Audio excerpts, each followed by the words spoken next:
live? Yes, we're live on YT. Alrighty. Okay. YouTube, say hi to Twitch. Twitch, say hi to YouTube. We're ready to start. Is he holding a leash? Look, I have so many questions. You're more curious than I am. We're both equally curious. I don't need to know the context of this story. Hi, Twitch. Wait, Ruby, right? In the Twitch chat? I think that was Ruby, right? If I'm not mistaken. What up, YouTube? Let's get freaky together. says Avik from Twitch chat. FYI. Alright, guys. Okay, so to get up to speed for anyone in the YouTube chat, I have to say, basically, from what I've been told, this story apparently is 3 to 4 hours long. I hope that's not the case because, oh my god, is it really that long? Well, I wouldn't mind if it's that long, but because it was really long, I actually prepared a drink. I have a large, I have my own bubble tea, drink ready. I bought, a bubble tea sachet, and I made my own, I would consider size large bubble tea ready to go, and a biscuit. I am set. For today's story, I'm set. Another thing, I have also been told that this story can make you cry, and I'm not prepared for that. So what I did is I brought some tissues. If I hypothetically do break down on stream, at least I'm prepared. So I'm pretty much set. Late as? Yeah, I know, I was late. Sorry, I had to prepare a drink. My bad. It was on premiere on Twitch, and I was like, wait, I can't start the YouTube chat. I need to prepare a drink. So I literally ran down, got my drink, and a snack. So that's why I'm late for anyone who was waiting in the YouTube chat. Now you know. Alright. Dude, I don't know what to expect. I'm genuinely scared. Hi, YouTube. We're here for the plot. Yeah. The story plot. Alright, guys. I hope everybody get yourself a drink, snacks. This will be a long one. I'm already set with a drink and a snack, so we're ready to go. Alright. Let's begin. Alright. Before the end arrives, the edge of Continuum, I wish to see you one last time. Alright, again, I forgot to mention myths cards. This is a myth card for the normies out here who don't play lads. Myths cards are generally usually long, and also meaning that it's very sad. Myths card stories are very sad stories, so I'm ready for the angst. Let's begin. How many chapters? 1, 2, 3, 4, 5, 6, 7, 8, 9, 10. Wait, 1, 2, 3, 4, 5, 6, 7, 8, 9. Wait, huh? 1, 2, 3, 4, 5, 6, 7, 8, 9. Okay. I can count, guys, just for the record. Alright, 9 chapters. Alright, we're here for a while. Alright, let me get my snack and my drink.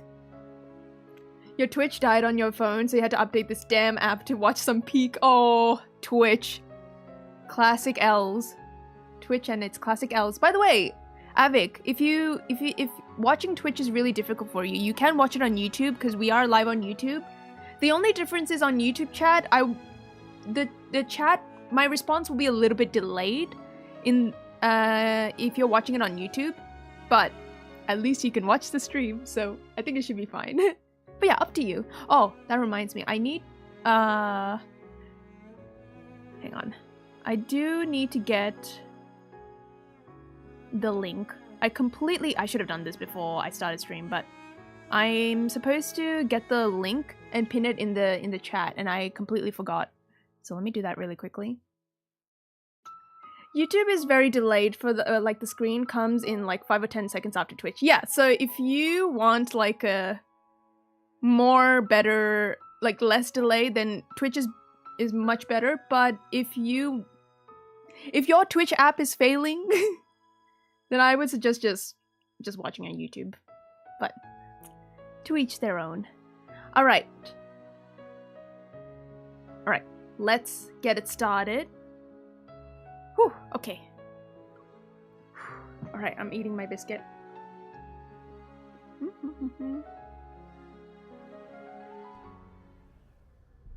What the? Not looking good so far.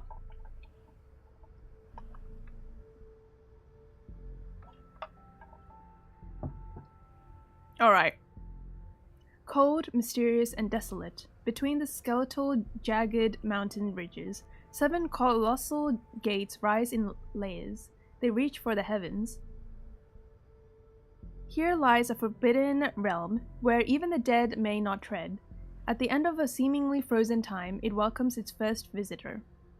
This looks like hell. Burning fires.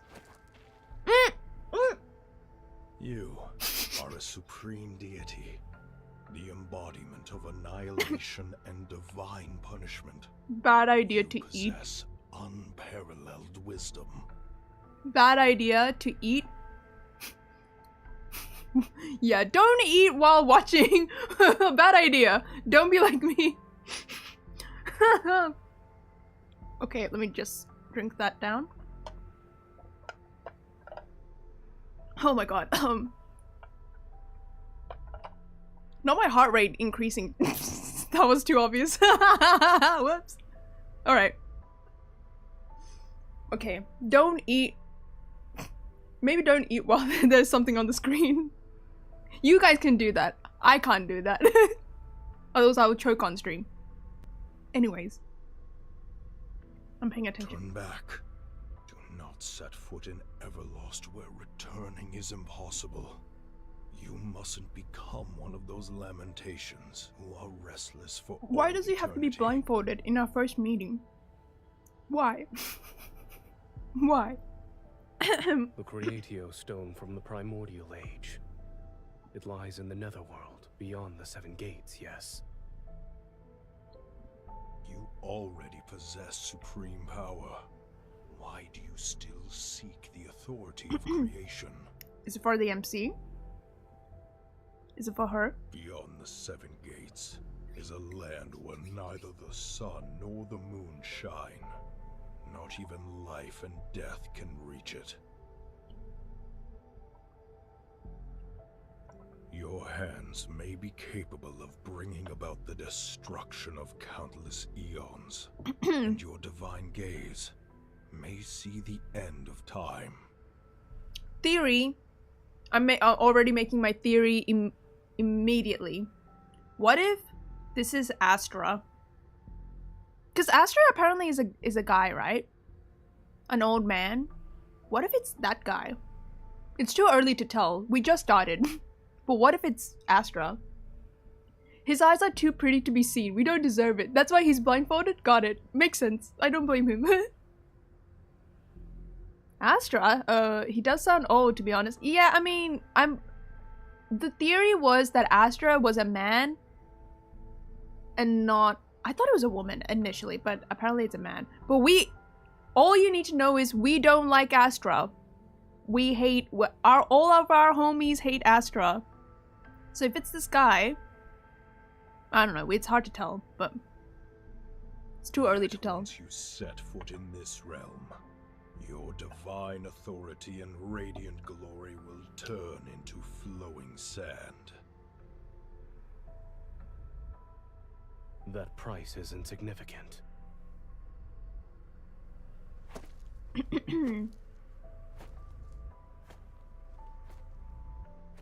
His steps no longer falter. The god crosses the threshold of the first gate and allows the surging waters to devour him.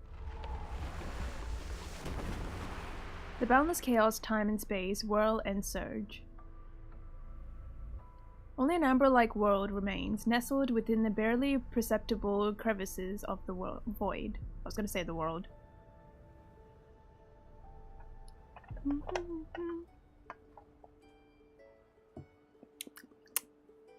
Nice. O goddess of Niava, she is the most brilliant aurora beneath the heavens. Is that us? We shall sing of her divine name that never fades. Bricks glazed in dark blue form. Ooh, magnificent, beautiful city gates. They welcome countless worshippers who here to pray and make offerings to the goddess. The poet plucks the lyre and sings, accompanied by music. Offering flows like an endless stream into the tall, magnificent divine tower. Bricks of mud form her body. Her eyes were created from the purest lapis lazuli glaze. Urtama, Ingar, the beautiful twin rivers are her flowing hair, while the riverbank's glimmering shade adorns her neck. I love the world building at certain times. Yeah, I know! Which is why I like... Myth stories have a very thought out story writing. So it's really nice. Wait, are they talking about us? Yeah, I think it's us. I think he's talking about us. Wields a colossal blade to It's us. I'm pretty sure that's us. Down the monsters to keep them in check. So in this universe we're a goddess? Humans so we have emerged power, from huh? cramped caves and built houses in the divine tower. They lived under radiant sunshine. Oh! The earth trembles violently, and ominous black mist emerges on the horizon. The menacing claws stretch towards Niava. In the blink of an eye, dark, heavy clouds fill the sky. Fierce gales whip the river water into turbulent waves. It's from the Vestrian! Run, everyone! The monsters have returned! Chaos erupts at the city gates as people scatter to all directions. They flee to take shelter. Goddess of Niava, please accept our most sincere offerings and grant us undying courage. Please protect our homeland from the invasions. Lead us to new territory. No, my lyre! Stop singing! Run! The young man flees for his life, grabs the poet and his instrument before... Okay, that was fast. A ray of light materializes from the top of the... That was fast! Why is it going fast? Hold. That was way too fast. That went so fast. Hold on. The ray of light materializes at the top of the divine tower. It transforms into a golden arrow that tears through the clouds. Against the directions of a fleeing crowd, it rushes towards the distant horizon with the force of thunder and peace the churning black mist.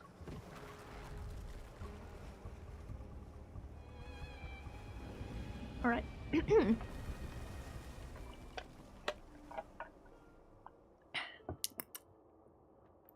The river of Urtama and Ingar returned to tranquility. Under soothing moonlight, Niava falls into a deep sleep. The golden arrow from the ray of light rises once more from the horizon and touches the night sky. Moments pass, then it falls into a silent divine tower before slowly transforms into an injured figure. Peak voice acting right here. The wounds spread across my body and form eerie golden patterns. Aside from pain, I can no longer feel anything else. The black mist that clings to me is intertwined around my wounds. It silently erodes my consciousness. I try to calm my rapid, pained breathing and barely manage to prop myself up with my sword. Why is this body becoming more fragile? My Niava is an extremely delicate world. And its denizens need me. But the only one who can help me and save me... I grit my teeth. I don't want to say that name. Zayne? Do we not like Zayne in this universe? As I said in the last stream, you'd be a great voice actor. I'll take that as a compliment, thank you. I try. Zayne. The tower is silent. No one responds. The name once familiar is stuck in my throat like a thorn, yet it lasts but a moment before instinct for survival prevails over pride and resentment. Zayne. Brilliant radiance contained swift, insurmountable power repulse. That was fast! That was fast! Insurmountable power ripples outward. The biting wind cuts my cheek. The pain stings. Zayne. I have told you many times, the Vestrayan is not a place for the living. You shall never get the chance to return should you cross the thorny barriers again. Okay. Okay. You know my connection to this world runs deeper than blood, and yet why do you want to destroy it? Ooh, okay. I'm trying to concentrate here. Dizzy and in pain, I collapse, but he catches me. The resentment and blame in my heart haven't subsided, but a louder voice drowns out everything. I need Zayne. Only he can heal my wounds and free me from this terrible suffering. Snatch it off? Oh, his blindfold? You... Okay. Even if you want to destroy Niava, you still belong to me at this moment. Obey me. Girl! Girl! I need you to heal me now. Oh my god, what? So demanding. I was not expecting demanding MC, but pop off. Forcefully wrapping my arms around his neck, I bite Zayne's lip. Whoa, what are we doing? What are we doing? Whoa, whoa, whoa, whoa. Is this... What? Wait, hold on. This is how we start? Wait, what is happening? Is this how I heal? Give me, I want your power? Boy, what? Boy, what? Between us, Oh my god, what? there is nothing but endless taking. Yo, what? Wait, okay, nothing could have ever prepared me for whatever this story is about. Nothing could have prepared me. I need a drink. I need a drink to that. Cheers. Whoa. Guys, I'm liking this MC. this timeline MC. Nice. Behave.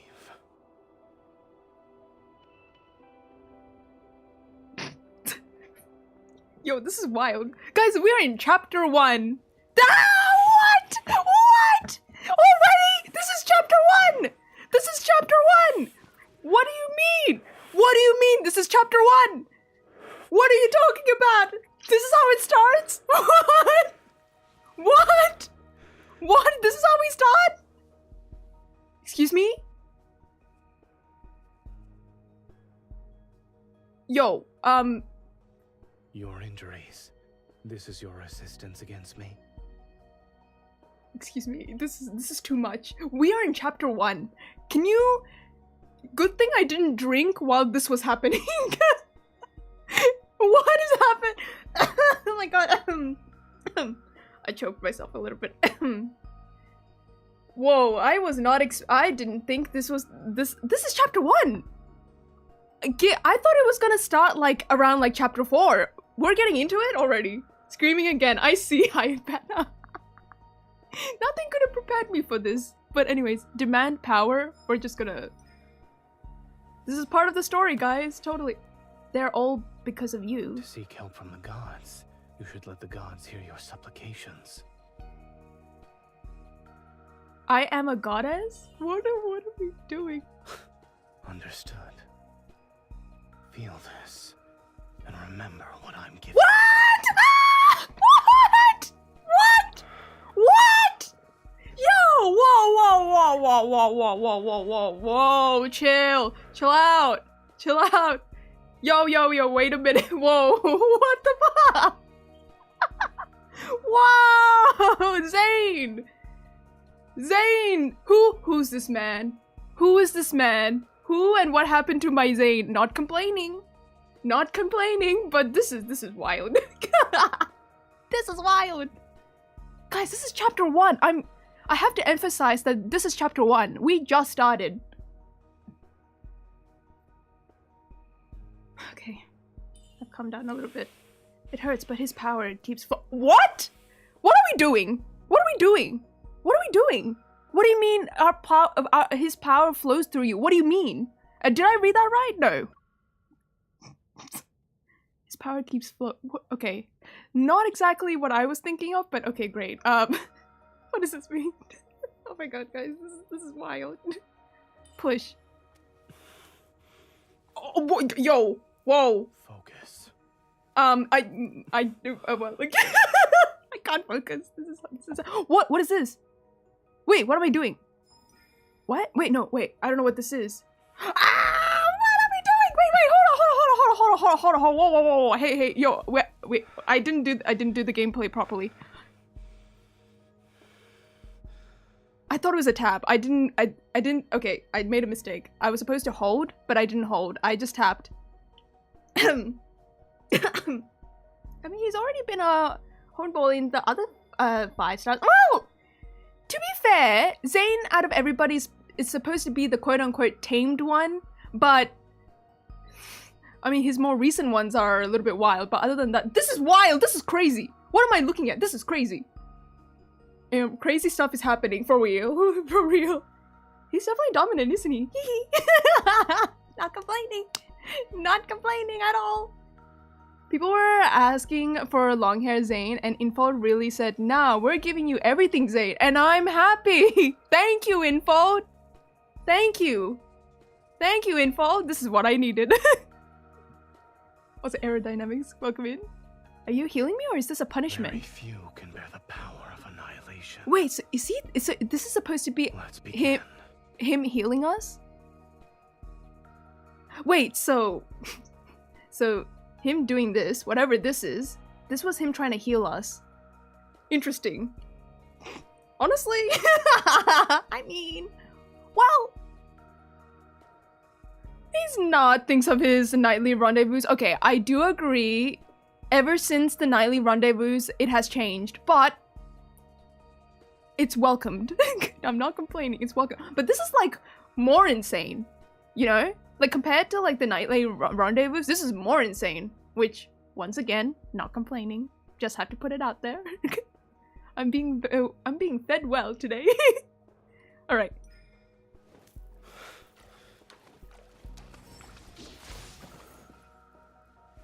What?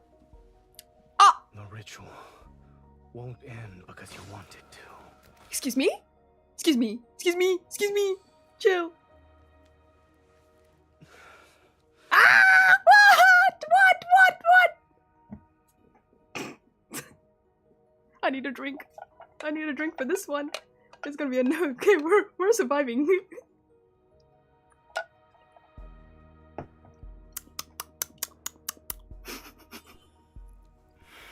Yo, this is crazy. This is a power only you can possess. Accepted, he says. What? What? Where's his camera going? Yo, this is crazy. This is wild. Oh my god! Whoa! Yo, this is. Whoa! The infamous backshot cinema. Absolute cinema. Yo, how long is this? How long is this? How long is this going for? How long is this? How long is this? How long is this? This is looking respectfully. Jesus, I have answered your pleas and your desires. Ah! I'm looking respectfully. It's still going, guys. I thought he was gonna choke us for a second. I almost freaked out. What is happening? Okay. Chapter 1, guys! That was chapter 1! Crazy start. Crazy start! We still have 4 hours! That was chapter 1! What the fuck? What the fuck? Is this even allowed on Twitch? Well, yes. Because this is quote-unquote implied. So, we're okay. But that's... Okay, that's crazy. Chapter 1 and this is what starts. I'm almost out of my drink. Guys, that was chapter 1 and I'm like almost... My drink is almost gone. My drink was almost gone. That was crazy. Yeah, this is only chapter 1. Oh, okay, I know he's freaky, but I don't think he's freaky enough to grab our neck. That's true. Well, give it more cards, and then we'll come back to this later. Hi, Florista, save us. Yeah, literally. Hi, Florista. Looks like I arrived at the best part. Hi, Masterma. Good to see you as well.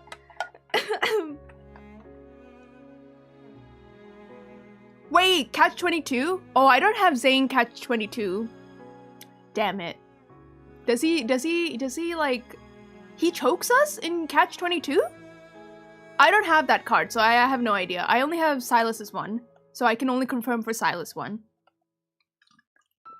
He got soft in the end. I thought he was going for the neck. Yeah, I genuinely thought he was gonna go for our necks.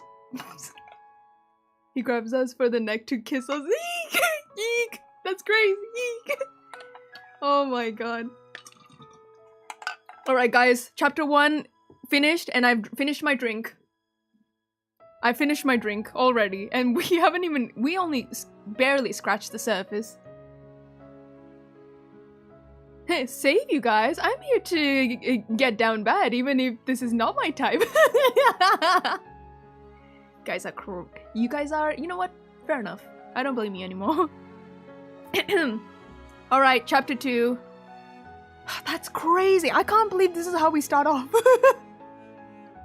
Oh my god, that's crazy. Alright. Doom Realm. The last ray of heavenly light is about to be devoured. In this world where even death has long since vanished, the final judgment is nigh. Only ember burns as if to represent this world's final breath. Imagine having food during this. Dude, I literally had food.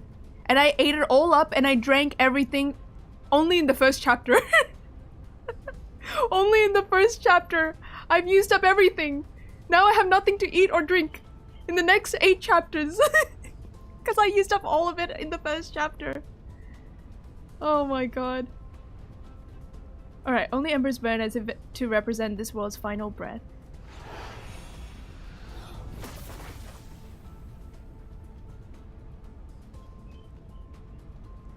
The natural order of fate is no more. Stop clinging to what remains. The longbow is taut like a crescent moon. Light converges onto the bow string and transforms into arrows of molten gold. Heavenly on earth sends imminent destruction. The air is filled with shrieks and wails. Annihilation balances the cosmic order. What shouldn't exist ought to crumble in Oblivion's hands. The arrow released from the bowstring transforms into several streams of golden light. Earth-shattering power is unleashed. A triangular spire materializes in the void. Trapped within a golden enzu, its beak and feathers razor sharp, it can barely cling to life. Is it Anzu? Anzu? Be gone. Ooh, okay. Zayne tightens his grip, and golden dust falls through the gaps between his fingers. This bird meets Oblivion in the distant depths of the universe, and a newly born golden Enzu spreads its wings in another unknowable place. A snowflake drifting from the unknown lands quietly on the back of his hand, it leaves behind a fleeting coldness. It's snowing. Snow. You know what that means. It's related to Zayne. Sunlight filters through magnificent curtains and casts shimmering ripples across the pool. Within the empty hole, only my footsteps break the silence. The cracks in the blade have been repaired as well. I swing the sword and abundant power reverberates throughout the divine tower. Even my body trembles slightly. Within the brilliant radiance, another power has coincided aside from my own aura, one whose depths are more unfathomable. Zayne. We've known each other for so long that numbers are meaningless, and we once shared that seemed like the most intimate of touches and tender moments. You don't say! You don't say! You don't say. That's like the way she said it almost seems like that's an understatement. And yet, When we let go, it's as if only confrontation and estranglement remains between us. I turn towards the golden spire, standing serenely in the depths of the divine tower. The Angru, I don't know how to pronounce this, spire contains all the universe's realms within. It is the divine artifact Zayne treasures the most. Several golden enzus, their beaks and feathers sharp like knives, circle around it. Another one flies in and disappears in a golden glow. Where's your master? The Engru spire won't answer me. The corner of my lips curl up. His absence is only to be expected, otherwise he would try to stop me. It's only natural that I protect Niava and save my people, yet he's determined to lead Niava towards destruction and annihilation. A golden enzus lands on my fingers. I let it nuzzle my hand and exhale. 4! Wait, thank you for... Wait. Oh, wait, hold on, I can see it. Thank you for tier 1 for... Wait, 3 months in advance? What? I appreciate that. Aw, thank you for 3 months in advance. I really appreciate it. Aw, thank you. I hope you enjoy 3 months in advance my emotes. Oh, I'm glad you enjoy your stay, 4. I really appreciate that. A golden enzu lands on my fingers. I let it nuzzle my hand and exhales. The ads were annoying you too much? Oh, fair enough. Fair enough. When we first met, he promised to make all my wishes come true and stand by my side. Yeah, the Twitch ads are really annoying. There's really nothing I can do about that though. We have no control over that, which kind of sucks, to be fair. Long before the first grain of sand appeared in the Hiart? Is it, do I pronounce that? Hiart. I'm gonna say Hiart. Hiart Desert, before the first raindrop fell into Uratama's riverbed. My feet had already touched Niava's chaos and dust. All grew under my gaze and touch, and people learned to survive by following my divine edicts. I guide them to build their homes, and I severed many monsters' heads for them. They devoted everything they had to worship me and used the most noble word in their hearts to address me as goddess. Huh. An omnipotent guardian, perhaps this is what it means to be a goddess. For a very long time, I do everything within my power to protect every sunrise and moonrise in Niava, until I met another god. Zayne? Interesting, okay. I love Zayne's hair, like the golden sparkles, so pretty. Oh, I didn't read this. I was too distracted by his hair. Have you thought it over?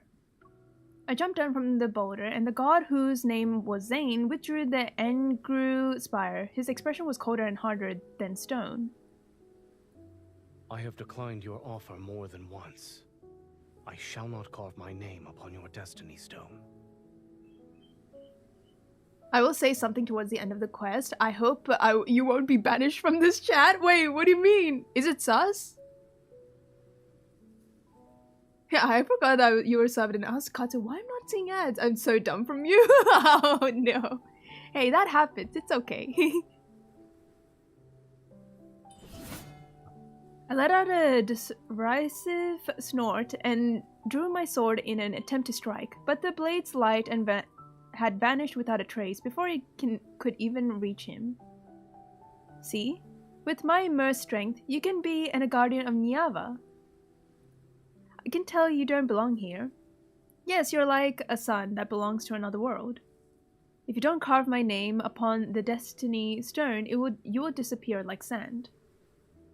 Once my name is carved into it, the trajectory of our fates will be inseparable. Are you desperate to forge an important covenant with a man whose name you only know? I mean, I wouldn't mind. I wouldn't mind. Oh, it's not sus regarding the story. Oh, okay. Then we'll talk about it after, like once this whole story is done. Let's see if you remember, because it's gonna be a long one. This story. Why not? I told you my name too, did I not? You're willing to go to such lengths to make me stay, all for the sake of protecting these mortals? His intense gaze fell on me. For some reason, there seems to be a trace of anger.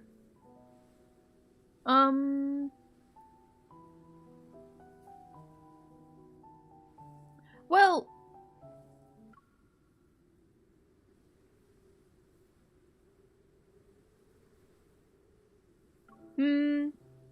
if I were to say this, what else am I talking about? That's not all. We'll see what. I have other reasons, such as I looked at him and appreciated his appearance. Me too, MC. Me too. You're handsome. Having you by my side would brighten my day. All I need to do is glance in your direction. Well, will you accept my offer? Speak your truth, MC. Me too. I would say that too. You look handsome, so you stay with me. Honestly, MC, dude, I'm starting to like this MC more. I'm really liking this era MC. She's very dominant, and I like. When you gonna finish the art piece? Oh, yeah, I need to finish that at some point. Hehe. MC's shooting all the shots. Yep, and I don't blame her. Honestly, don't blame. You know, shoot your shot, girl. He's handsome. You're pretty. Let's go. What? Did he just reject me? Hey. He turned, walked away, and left behind a cold warning. What? Stop following me. Bro. Hey. He will like us. Give it time. Of course, I had no intention of listening to him. Classic. MC's chasing after. In this land, people passionately pursue what they desire. All of Niava belongs to me, and Zayne will be no exception. He's standing in the same realm as I am, after all. But before I can catch up to him, an unexpected battle left my body severely damaged like never before. Nah, Zayne is the goat. He is. It was also then that I realized my body would deteriorate because I thought there would be a day when I perish. And Zayne was actually the only god who could provide me succor. So you're gonna make him like us? MC's very, determined, it seems. The season's threads are woven by your hand. The scales of creation rest within my wisdom's palm. I lean back on the rattan bed and stared at the distant firelight and crowds while humming along to the hymns that drifts over intermittently. Bruh, can't read. I'm losing my ability to read. Then why did we have that spicy moment if he didn't like us? Well, come on. Zayne, of course, has some sort of feelings for us, but he's very, what's the word? Restrained when it comes to his own feelings. But at the same time, that spicy moment was actually supposed to be him trying to heal us. Because we're trying to save this place, right? And we used our power, but when we use our power, we're kind of getting injured. And Zayne, somehow, from what I've understood in the story, he's actually trying to heal us. So that spicy moment was actually, quote-unquote, him trying to heal us in a certain ritual. So you see where this was going? So, but then again, you can also think of it as like it's a very intimate moment. And she says that herself as well. He's lying through his teeth. He definitely likes that scopium. No, he does. I think it's just...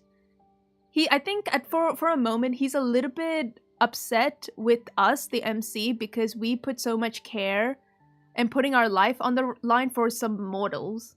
That's the part he doesn't like. It's like, why are you caring for these people? But, yeah.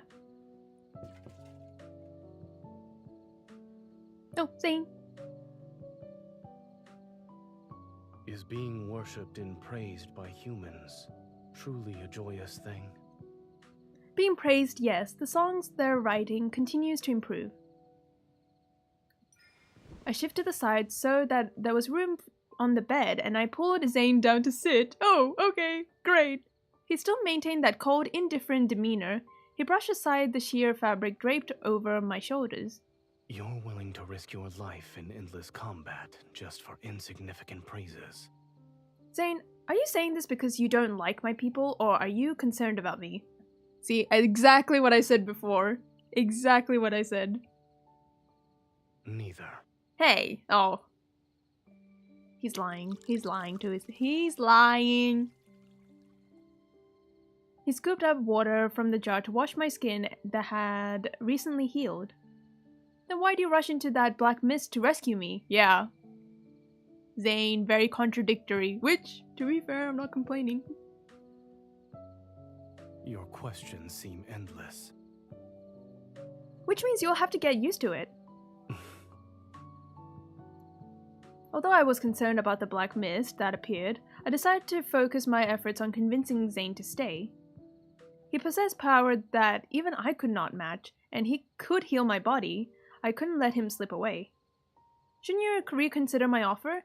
We're more than strangers who knows each other's names now.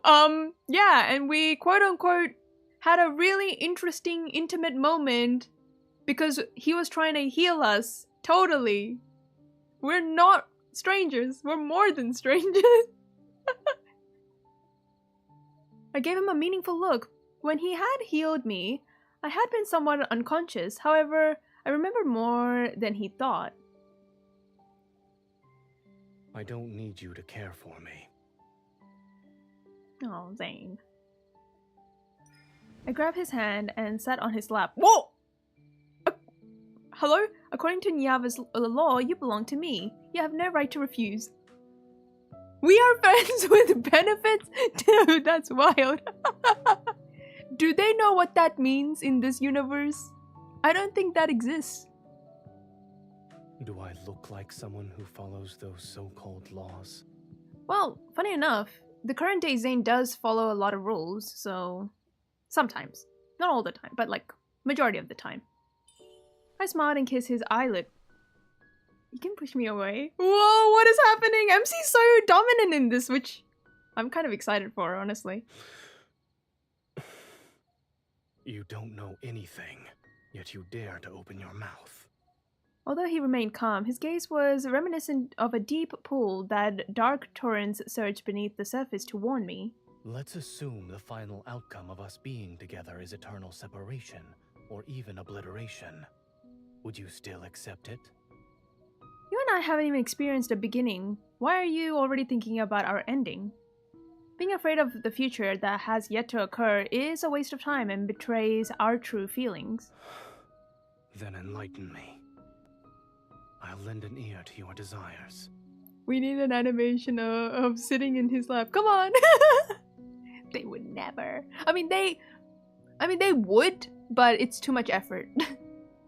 This game definitely doesn't waste time on doing stuff. Like, I mean, how long they known each other in this universe? Doesn't seem like they know each other long enough in this universe. So, but it's, interesting. Give me your fate. Say, give me your name and your fate. I recall the vows people typically said when proposing and hastily picked one. Huh? Am I proposing to him? What is going on? This is so fast. We're in chapter 2. What is happening? This is chapter 2. Oh my god. I shall be unwavering and everlasting. I'll treat you well. Unwavering and everlasting. I swear in Nyava's name, and I shall be unwavering and everlasting. There won't be any regrets. Your vow was rather ordinary.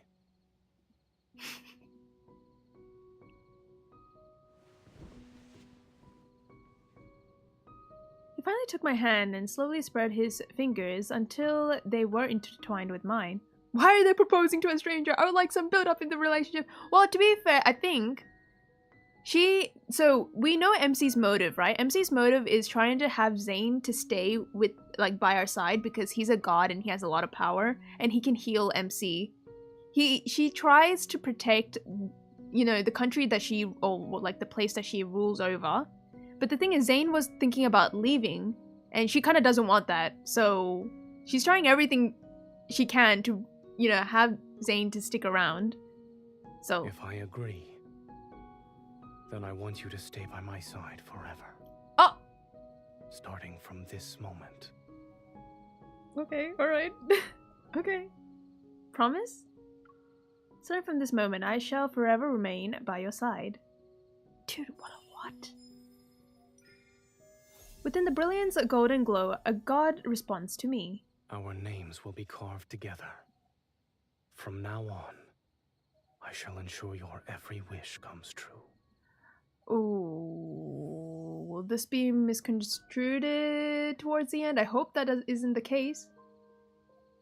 Our vow still echoes in my ear. On the destiny stone, my name remains closely intertwined.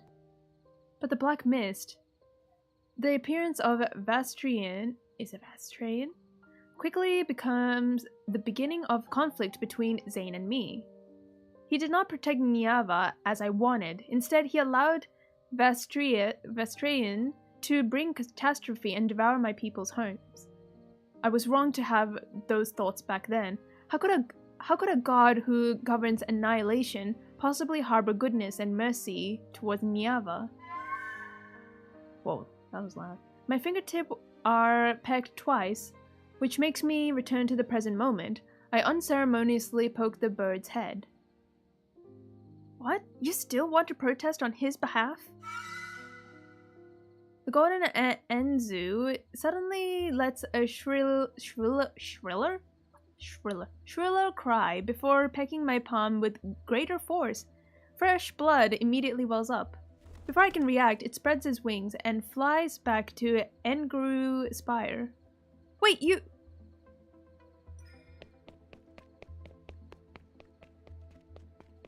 I wish someone said that to me. Yeah, me too. A Zayne in this universe would be really nice. In this empty ethereal space, golden light flows like a river. It constantly shifts into intricate patterns. I'm inside the Engru Spire? That golden Enzu. My instincts makes me immediately chase after it, yet when I see it, I watch it plummet into the void, and fierce flames erupts where it falls. The bird is reduced to ash and smoke. What? A sudden sharp pain shoots through my heart, and I clench my chest. Something strange appears on my palm. I open my hand and see the bloody marks left by the golden Enzu's beak. They dry and solidify into a crack across my palm. What is going on? What is going on here?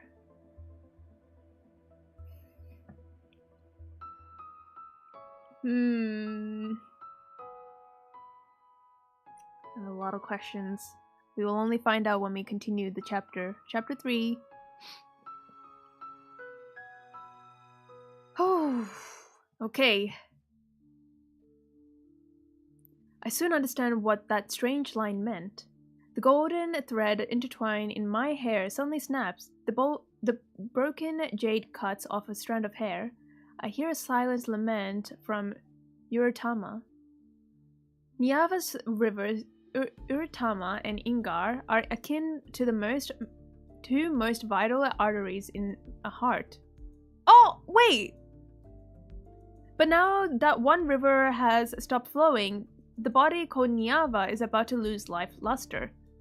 Whoa, hold on.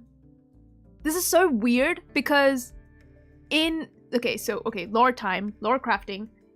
Zayne is I believe he's like an open heart surgeon, right?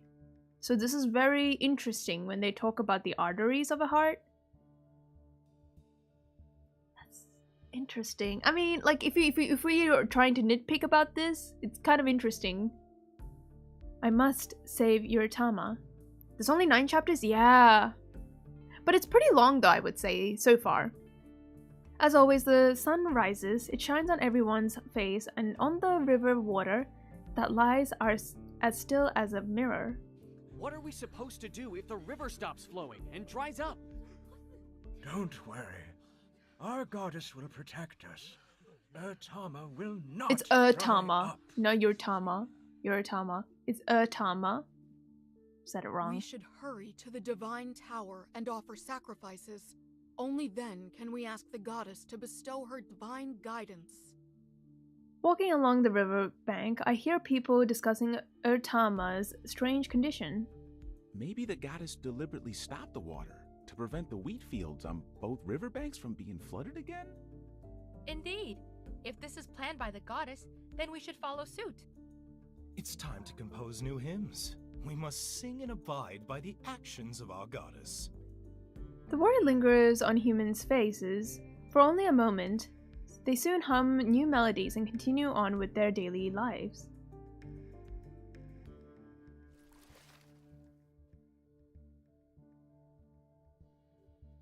I stir the river water, ripples spread across the surface, but they vanish in the blink of an eye. They're disappearing too swiftly. This matter isn't simply a problem with the river's flow. Something is messing with Tama. Zayne? Is it Zayne? Mira throws several small stones. The ripple are fainter and disappear faster. How strange. The river water is stagnant. Is this truly the goddess's will? Okay, NPC. Okay, NPC design. Wow. NPC, very pretty. It isn't. At least, I believe it isn't. Mira is the current ruler of Niava and the only person I associate with. However, I only tell her that I'm the goddess's messenger. I always disguise myself as an ordinary person when I meet with her. The goddess should already be aware of Tama's condition. She won't let disaster strike. Of course. Everyone in Niava believes our goddess shall give her blessings and protect us from evil. Even the most unruly waters will inevitably yield and obey her. The beautiful ruler respectfully bows. She intends to make me convey her reverence to the goddess. That mischievous mirth I know so well appears in her eyes. I wonder, how is our goddess? Have our offerings of gold and jade brought a smile to her face? I hope the NPC is single. I may still have a chance. Ain't no way. Ain't no way. She is well. Why do you ask? You've told me before that she is deeply troubled because of a man. Oh, I wonder who that is. Yeah. Back then, it was because I wanted to break into a Vestrian. Zayne and I didn't speak for a long time. It just so happens that Mira was leading a group of worshippers at the Divine Tower. I couldn't help but share a few things. I didn't expect her to still remember. It wouldn't be so appropriate for me to inquire about such matters. I tried to gloss over it, but displeasure and helplessness surface in my heart once more.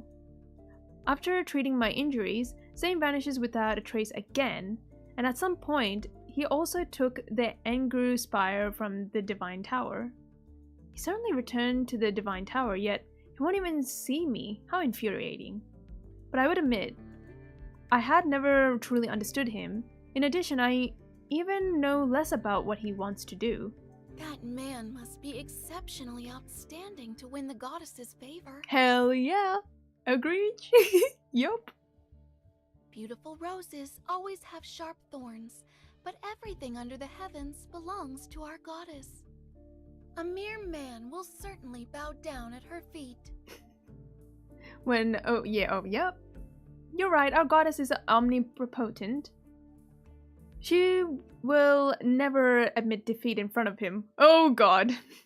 Oh god. How will that turn out? We'll see. After Mira leaves, I ensure no one is around, then I cup a handful of river water and blow on it. The water in my palm floats into the air strand by strand. They unfurl into a flying carpet that's as soft and crystalline as a cloud. Take me to the upper reaches of Tama.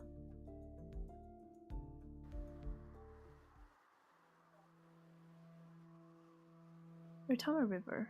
Okay. Mist spreads as the night deepens, and a subtle presence in the wind becomes increasingly pronounced. The closer I get to the source of Urtama, the more certain my suspicions become. This is Zayne's power. This presence, it's the same as what I have been exposed to before. It's Zayne's power. Is he stopping the river from flowing? Several strands of complex emotions are ensnared in my heart, and the flying carpet woven from water seems to sense my restlessness. It speeds up. Oh god.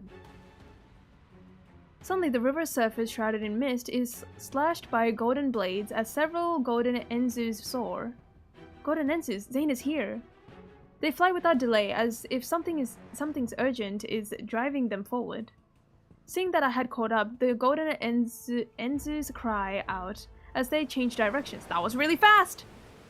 Brother, what? That was fast! Rather than change direction, they quickly head towards the river's source. Whoa! As if passing through an invisible barrier, violent winds materializes around me. They stir the water to create towering waves. At the end of the river's source, a monster covered entirely in crystals is enwrenched. Strange, chaotic streams of light swirl around its body. Its mountain-like physique is blocking the water's flow. No wonder the river is stagnant. It's hideous, unlike the ones in Vestrian. Oh, hi! The god who had been pursuing it wields his bow as he floats in mid-air. The mist is stirred, and it swirls around his body. Under dim moonlight, Zayne's expression is cold and ruthless. His golden arrows are aimed at the injured, soaring monsters landing in the water. This is where you shall perish. Oh. Struggling is a futile endeavor.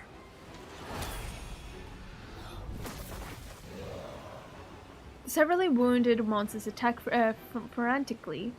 Oh, that was fast! You shouldn't have come to this place. One moment, Zayne. I'm just so bad at reading. I quickly leap into the air while the flying carpet gets smashed into the water. Leave.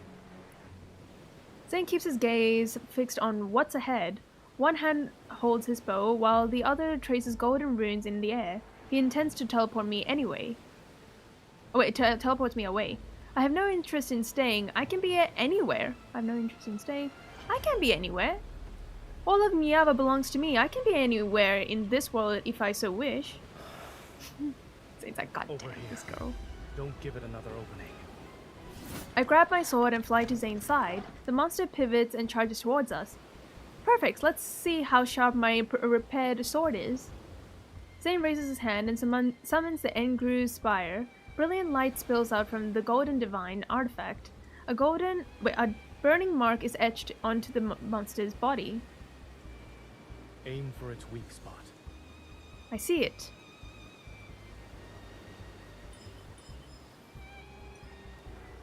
My vision is consumed by a refulgent light. As the power of resonance imbues my blade, with tremendous energy I swing my greatsword to attack. You can reduce the text speed so that it stays longer? No, if I do that, his tone of voice is gonna be higher or lower depending on how fast I go or how slow I go. So it doesn't really work. Meanwhile, Zayne's fingertips on the bowstring blaze with a spectacular radiance. The long bow is drawn, its appearance akin to a perfect full moon under a tremendous force. Let's make this quick. Golden arrows carry apocalyptic power, piercing the monster's body. At the same time, my sword strikes where the mark guides me. That should finish it. Something's not right. Oh. Violent tremors accompanied by agonized roars shake the land as the riverbed and area under the monster crumble. The dying beast bursts forth in terrifying energy as if it's trying to devour the space around it. Go. Several golden runes quickly become intertwined around my body. It's about to push me towards a distant place. Hold on tight. By some uncanny impulse. What? Hold. Uncanny impulse, I tightly hold onto his hand. Our surrounding disappeared like rushing river water during our rapid descent. Before my consciousness is devoured by boundless darkness, I only remember that trace of warmth I'm clenching tightly with my fingers. I refuse to let it go.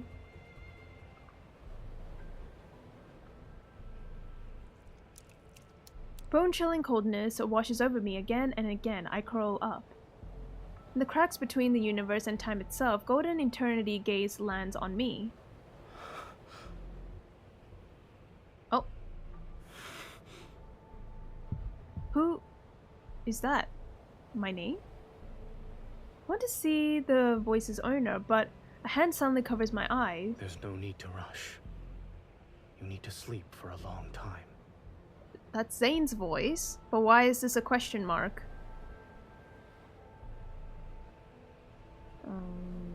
What does that mean?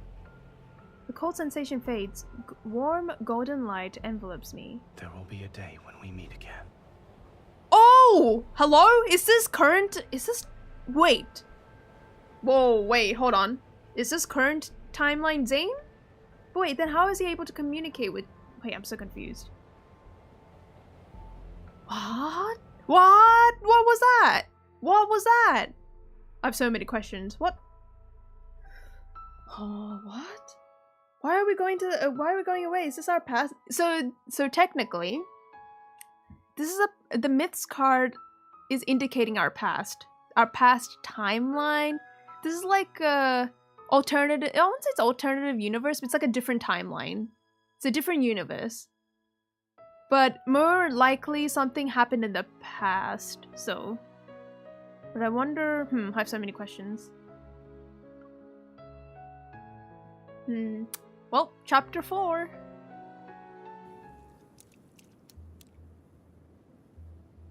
Warm liquid is splashed onto my face.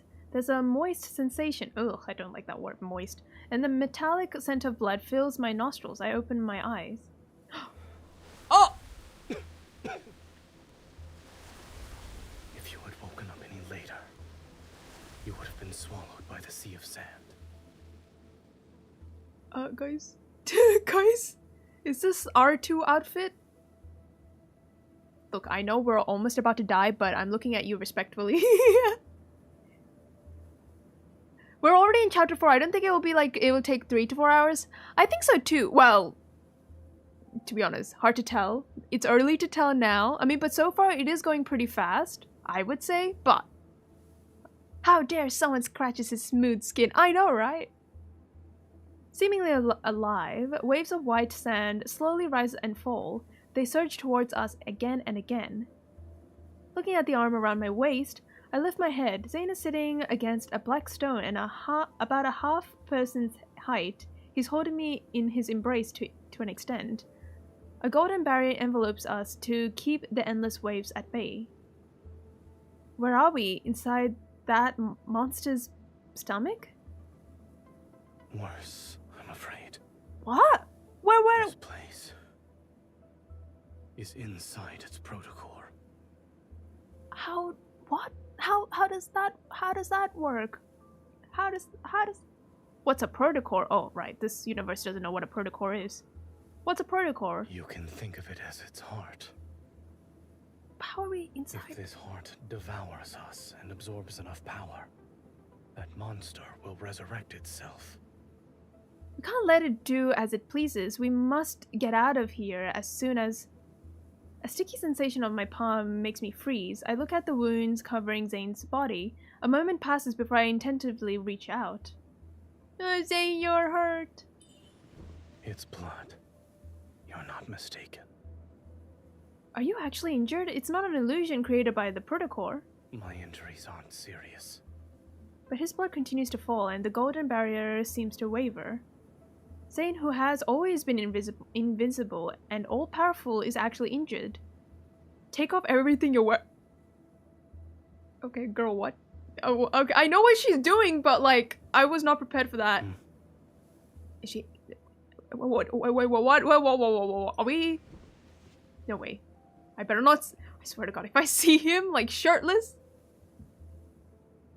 MC, I know! Literally, MC's wilding in this entire story so far. It's crazy.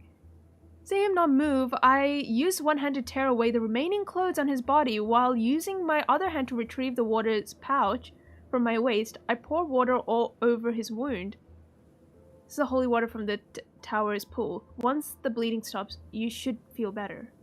He lowers his gaze and watches me wash away the bloodstains and dirt from his body. You also healed me like this when my body collapsed for the first time. She is so direct. I can't. I know. I'm not. Well, I should be used to it, but I'm like, it's nice. He most likely recalls those distant days, those times when I would at least embrace him with a smile. I was gentler than you and your current. Are we being rough with him? It's like, hey, can you be a little bit gentle with me? That's what I did with you. You have more words than will incur my wrath. I don't know what I could say that wouldn't make you angry. Oh my god. I let out a soft hum and grab his hand. Give him power? Oh, okay. I don't know if you would like that. Helping me? Oh. When you were fighting that monster, you set up a barrier to defend the village by the riverbank, correct? The river water's stagnation isn't related to you. You helped Niava, so I will help you. I released his hand and noticed something unusual. I gave him a large amount of power to heal his injuries, yet my body doesn't feel any discomfort. On the contrary, it's Zayne who, despite possesses power far greater than mine, was actually injured to this extent. Was the monster truly formidable, or is this cursed place affecting Zayne? Many doubts gather in my mind. I decide to ask Zayne about it. I wonder... is it Astra? Is Astra meddling with Zayne again? I mean, I'm not gonna be surprised if that's the case. Why did the monster appear? The monster's origins? This place is peculiar. Why did the monster appear? How did you discover it? As you can see, I happened to spot it while passing by. Nothing more, nothing less. I refuse to believe you would pass by Urtama's source on a whim. Then let's say I went there to clear my mind. You're a god with a heart of stone. You need time to clear your mind? Anger, sadness, fear, dejection. I can perceive the same emotions as you. I can't tell. Hey, come on. Look. Can I just say, Zayne, okay, so this particular type that Zayne has is a very stoic type. And as someone who really likes that kind of type, I think even if they say that, oh, we don't care, they secretly do care. It's just they just don't want to say it out loud, in a sense. So honestly, even if we can't tell, I think he can tell through action. He's not really the type to really, I wouldn't say open up, it's just more out of,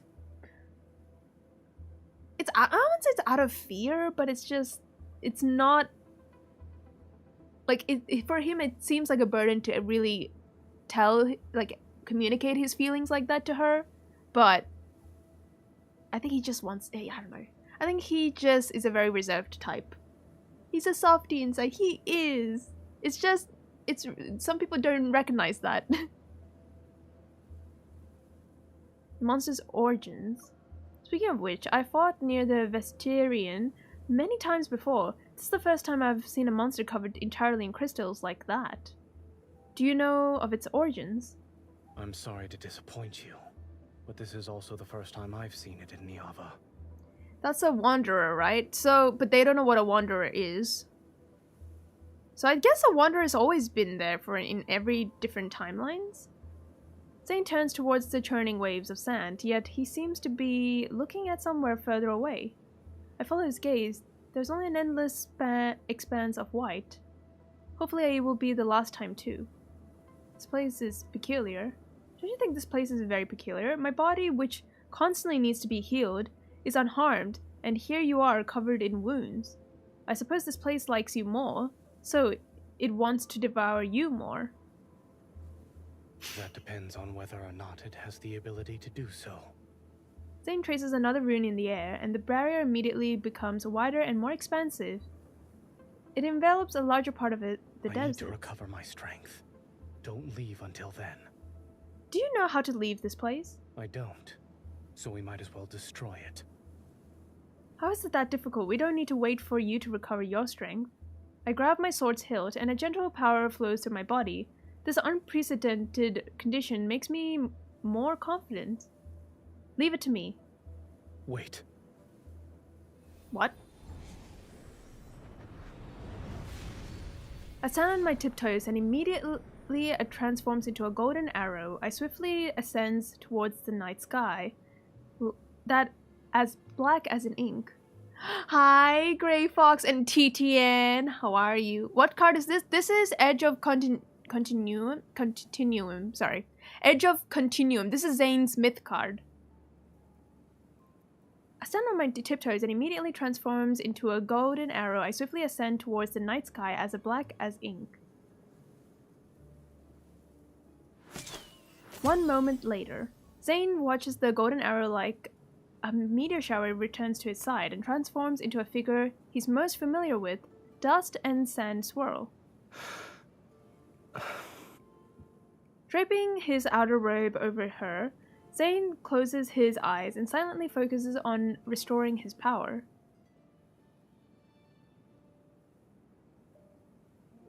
Zayne spends the day meditating to heal his injuries. With nothing else to do, I can only wander around the desert that's covered in golden light.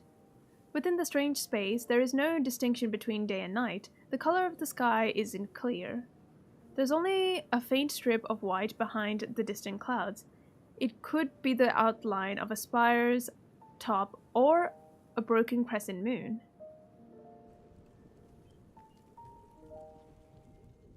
I build a bonfire. While I'm listless?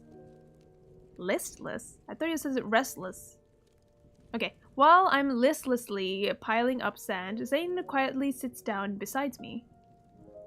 The Divine Tower? Correct, and it looks like your injuries have healed to some extent. Zayne opens his palm, and Ingru's fire manifests above it. Aside from the light being somewhat dim, there is no other abnormalities. Can't speak. Here, drink some water. He looks at the water pouch I'm holding, but doesn't move. My hands hurt. Haven't you recovered? Do you typically argue with the injured? Damn. Okay. What are we doing? Resigned, I help him drink the water. Then I recall my harvest from the desert, pull out a few orange carrots. Wait, doesn't he hate carrots? Going to cook food with Sis, lurk for you for a bit. As Twitch is... Oh, okay. Fair enough, yes. Whatever makes it comfortable for you to watch. But all good. Enjoy your lurk. Doesn't he not like carrots? I can only find these. There's nothing else that's edible. Oh! What does he say to that? Eat something that might help you recover faster. He hates carrots. Will he eat it? That won't be necessary. I don't like carrots. I've tasted them for you. They're not bad and they're crisp. I'm leaving. Oi! He quickly returns to the Blackstone sides, sits down again, and dons on that dignified, serene appearance. Boy, he's still... Wow, in every timeline, he still hates carrots. Never change, Zayne. I'm left alone with the carrots. I watch his figure and inexplicably sense a hint of fleeing in defeat. Child at heart, I know. I'm not hungry. Stomach growls, I know. Classic Zayne. He really does hate his carrots. Never change. 2 days later, I lose interest in sand art. Once I built an entire city-state out of sand, I soon find a stone slab.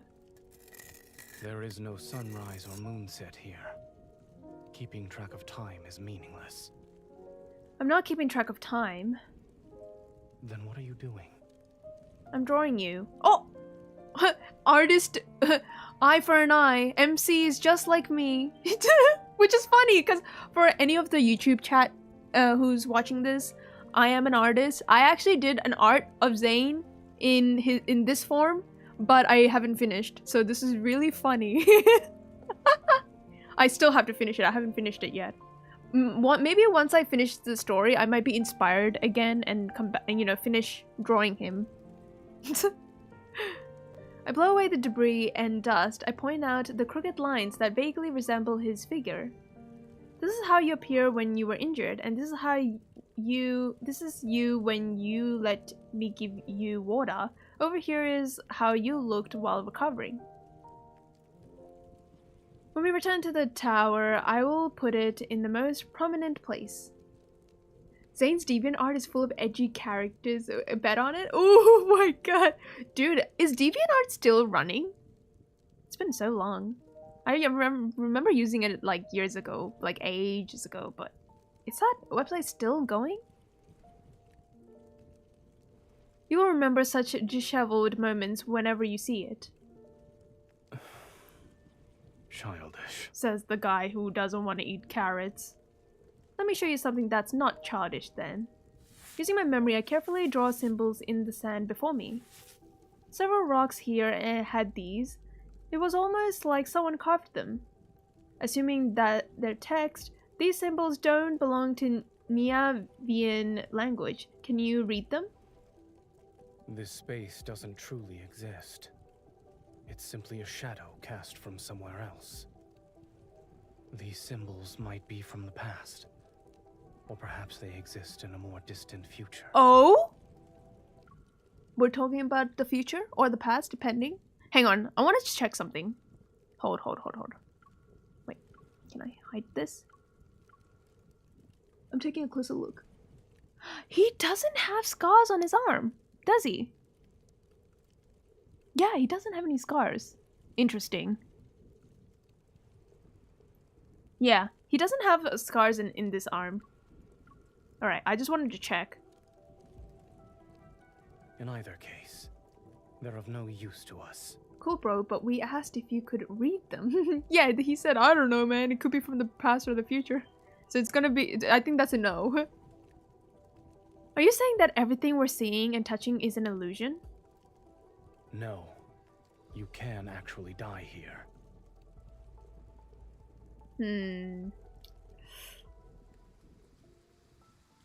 Oh, rain. A few days later, it starts to rain in the desert. I don't like the rain. It represents rust, shapeless mud, and sometimes overflowing rivers. But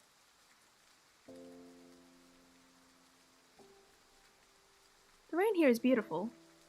Countless fluorescent blue raindrops fall like stardust from distant realms. They cascade through golden halos and their splashes leave shimmering glimmers.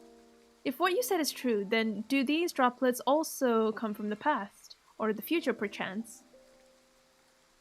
Neither. They are time itself. I don't understand. This is interesting. They're talking about the future times and present times. This is interesting. They raise his hand and the Engru spire gleams with golden light. It's more brilliant and dazzling than ever before. In other words, Zayne has fully recovered. We'll leave once the rain stops. Alright. How strange. I don't feel the joy I expected. There's only a subtle melancholy. When we return to Niava, will we go back to being how we were before? What do you mean? We will only appear to be cordial when the reality is we're emotionally distant like strangers. Oh! Are we gonna talk about this? Do you want us to be like that? No. I shake my head. I answered before I can read the text. No. I know you have things you need to do. There are secrets you can't discuss with me. But I've also speculated countless times. I thought maybe you never truly intended for Niava to be destroyed. After all, there are many things you wouldn't need to intervene in. What is the answer you desire? I hope I'm right. Maybe I was wrong. Wait. Let me check back the logs. You don't need to intervene. I have speculated countless times. I thought you would truly... maybe you truly never intended for Niava to be destroyed. The many things you wouldn't need to intervene in. I was right, maybe I'm wrong. Hope I'm right. Hope I'm right because I don't want to hate you. I certainly don't want to despise you. Otherwise, it will make me, the one who insists on choosing you so long ago, look like a hooligan. Then allow me to prove to you. What do you mean? What do you that mean? The choices you've made have always been correct. Okay. Okay. The rain's gentle pitter-patter has ceased before I realize it. The clouds have thinned, and the white glimmer has become a little more clear. Zayne withdrew the golden barrier, perhaps sensing its impending destruction. The deserts fall into an unusual silence. Go back. Niava is waiting for you. Once the last words leave his mouth, a tiny cold droplet suddenly falls into his palm. It's now snowing? What's that? It's snow. What snow? I've never seen it before. Your Niava doesn't have snow. After the first one falls, a multitude of those cold white flower-like specks drift down. My attention shifts to this curious phenomenon as I catch the cold descenders and note their appearance. All of them look different. Every snowflake is unique. It's similar to how every person in this world is different. Snowfall grows heavy and shows no signs of stopping. It mixes with the white sand and doesn't melt. I crouch down and scoop up a handful. Pure sand and snow. They're distinguishable from each other. Once they fall, they're fated to melt. Everything in existence cannot escape decay and annihilation.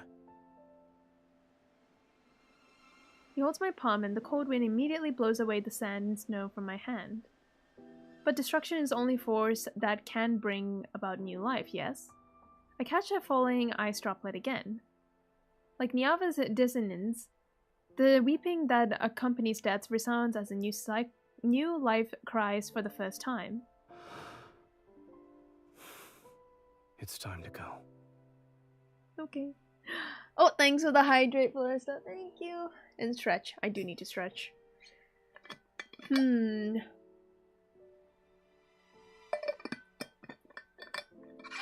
Alright. And then stretch. Okay.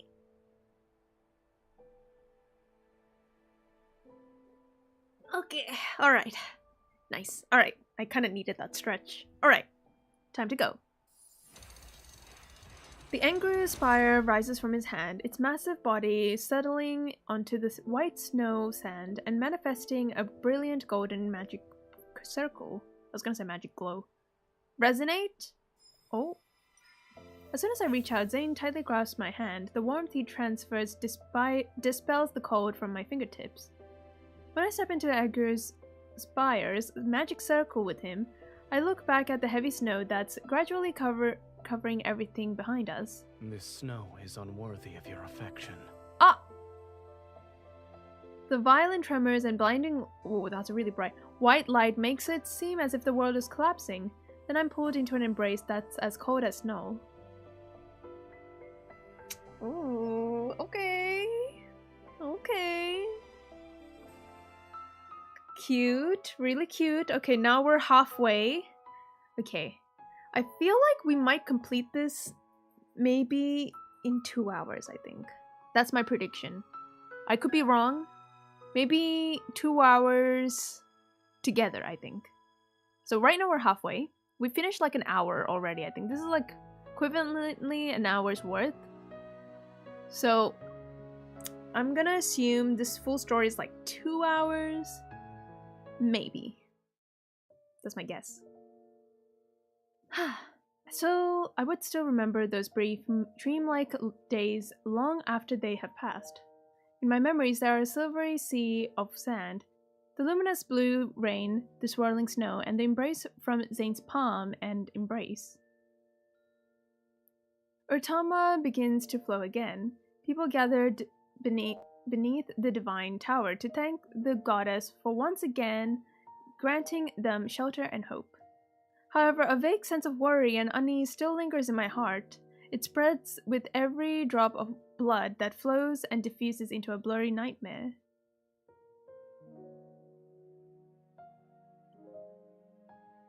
Oh! Are you Oh! awake? Yes, I am.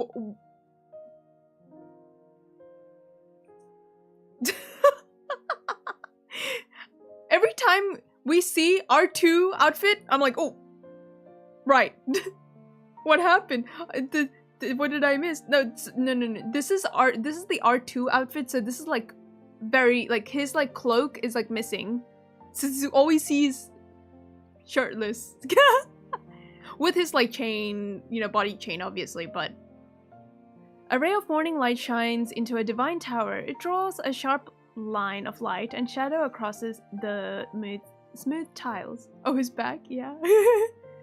Groggy, I sit up in bed and watch Zayne dress himself. In an unhurried manner, he puts on his accessories. Wow, we love that. He's gonna be dressed. Yeah, see? Why was he shirtless before? You had nightmares last night and cried out in your sleep. Wait, whoa, hold. Is that so? I don't remember anything. Wait. Why was he shirtless before? Why was he shirtless before? Answer that for me. What? We just woke up. What happened? I suppose I did have a dream. It most likely a terrible one. Which is why my subconscious doesn't want to remember it. What did I say? I only heard you cry out, Niava. Then... you gave me a good wallop. What? You're lying. When did I hit you? You're lying. I slept well. I don't have a habit of hitting people in my dreams. Oh dear. Well, you can check for yourself. Skeptical, I look at his neck. It takes several minutes for me to make out a barely visible streak of blood. That's not good. It should heal in no time though. Damn. A few golden enzus land on the top of the pillar. They cast a golden glow. Dazed, I catch sight of Zayne smiling very faintly. Since returning from Urtama, our relationship has improved considerably. Whenever I wake up, I often see him. Interesting. You're afraid of something. I only knew you had the power to destroy the world, but I didn't know you also had the ability to interpret dreams. I can tell simply by looking at your eyes. Special powers aren't necessary. He can read our minds. He knows. He's very emotionally intelligent. I clench my fist. The crack of my palm still exists. It hasn't disappeared even though the river has begun to flow again. Confirmed. Say hits her bedmates. Bedmates? Damn, that's crazy. Is it possible the golden enzers that turned into ash in Engru's spire represents Niava? Should I ask Zayne directly? But then he will be aware of the fact that I accidentally entered the Engru's spire. I choose my words carefully. Zayne, I remember you saying your divine gaze can see those that are about to meet their end. So what do you see currently? Is Niava included? Yes. Oh, shit.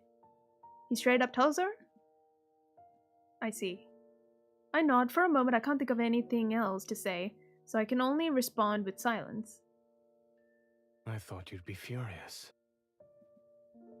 I am the goddess who protects Niava. If I lose my composure, then Niava's future will fall further into a pit of hopelessness.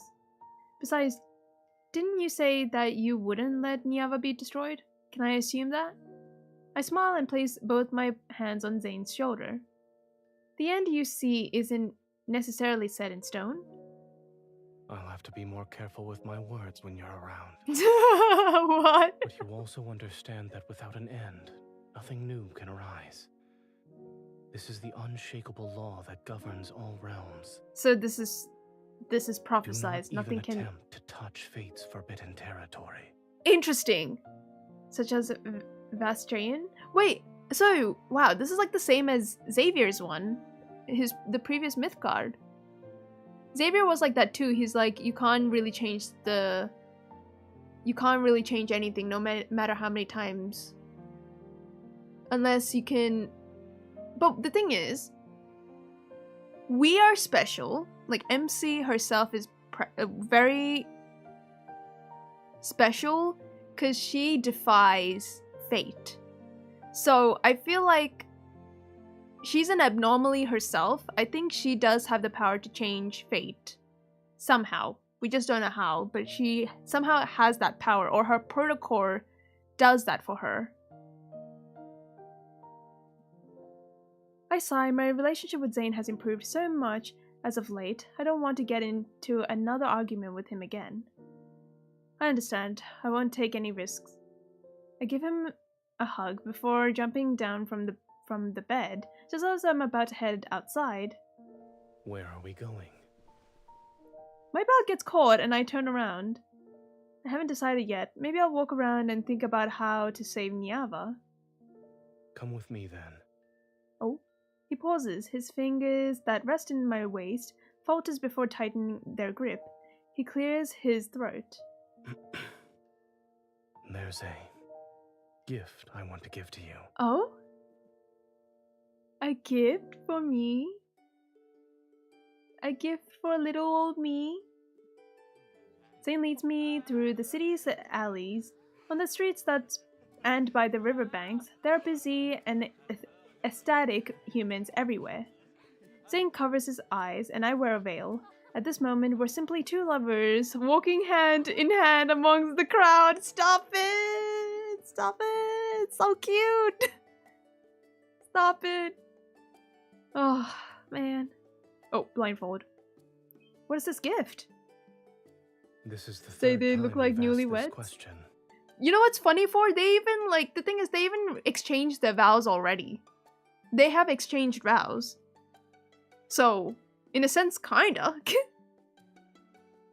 I'm doing my best to restrain myself for the third time. Curiosity about the gifts overshadows the slight unease in my heart. Yet, what I'm more interested in is...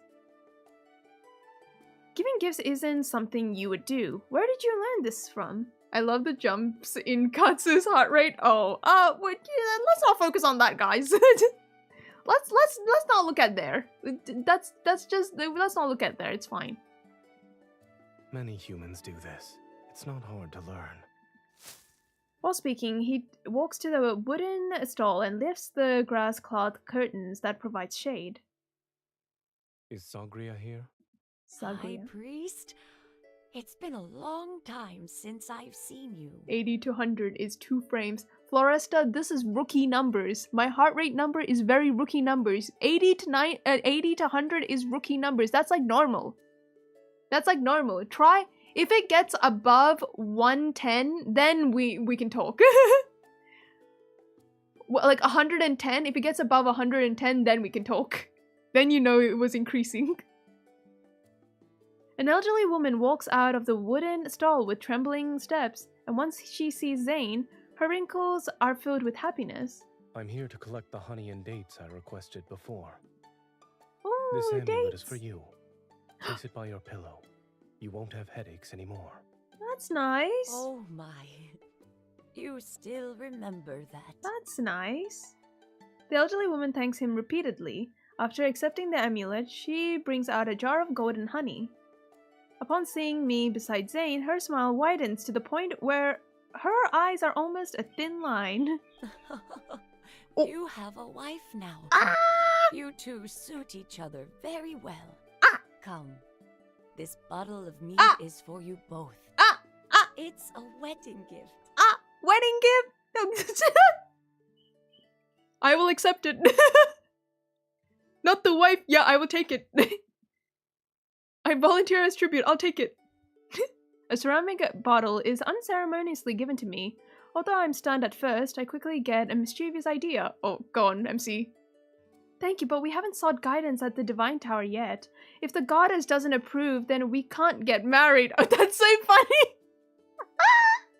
That's funny. She's a goddess. What do you mean she doesn't approve? This is a wonderful thing, though. How could the goddess She's not just messing with approve? them at this point. Sagria.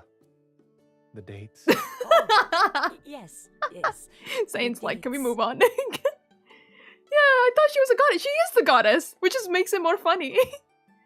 She doesn't know that. The old lady, nobody living in Niava doesn't know that. She pretends that she's the goddess's messenger, so. After bidding farewell to Sagria, is it Sagria? Sagria? How do I pronounce her name? Hold. Zayne, how do you pronounce her name again? Sagria. Sagria. Noted. Sagria. After bidding farewell to Sagria, Zayne carries the heavy dates and honey. He also takes the med from my arm. Why did you buy so many sweets? Zayne still, it's the same guy. It's the same. Child at heart, he still loves his sweets. In every timeline, he loves his sweets. Never change. He hates carrots, loves sweets. We need to please the goddess. Okay. How can you be so certain that the goddess will like them? We can find out. Oh. He holds a date out in front of me. Stop. In all of Niava, Sagria's pickled dates taste the best. Would you like to try one? Oh my god, they're just playing, man. Full of anticipation, I eat the one from his hand. It's sweet enough to slay a goddess. He's a sweet tooth. He likes his sweets. Near the riverbank, Zayne knocks on the door of a mud house. An honest man greets us. High Priest, the wild herbs you asked me to pick are here. Will this suffice? That's enough. Thank you. As Zayne examines the basket of unknown plants, I talk to the man named Zahib. Sahib? Is it Zahib? What are these herbs used for? I'm as clueless as you are. These suddenly appeared one day in the wheat field behind my house. I was gonna cut them down and throw them away, but the High Priest passed by, saw them, and asked me to sell them to him instead. He also paid me to set aside a small plot of land. I was told to let the wild herbs grow there. Now he visits regularly to buy them. If Zayne treats them as important, then could the herbs have special properties? I take a small piece and taste it. It's bitter with an unremarkable texture, and unlike the plants humans might forage. Zayne turns towards me.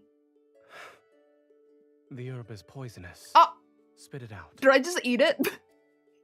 Alright, nice knowing you, Zayne. What the hell?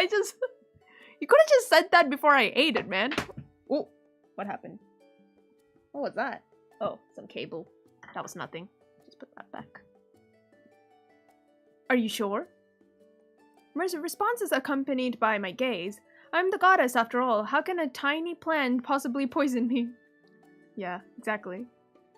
But Zayne immediately reaches out and grips my jaw. Do you do it yourself? Or do you need me to provide assistance? Oh, I'll do it myself. No, don't say that! No, take it back! No, take it back! What? What? Under Zayne's intimidating gaze, I only spit out the herb and swallow almost a pot's worth of water to detoxify. What? Hey, why didn't... I can't believe. I can't believe. Oh, that was fast. Sorry, I clicked on it. Whoopsie. We continue walking downstream along the riverbank.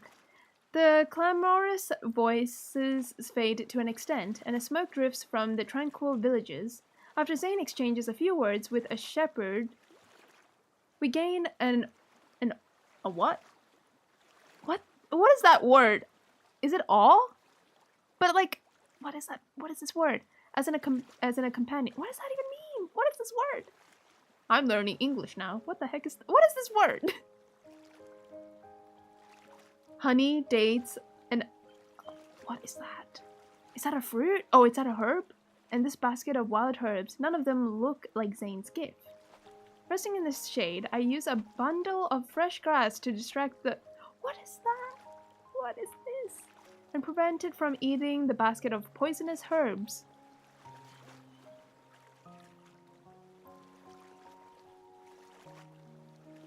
Eat. Okay. Where did you conjure these wheat cakes from? I ran into an acquaintance earlier and they gave them to me. He spreads the honey he obtains on the wheat cakes and hands them to me along with a few figs. You know so many people.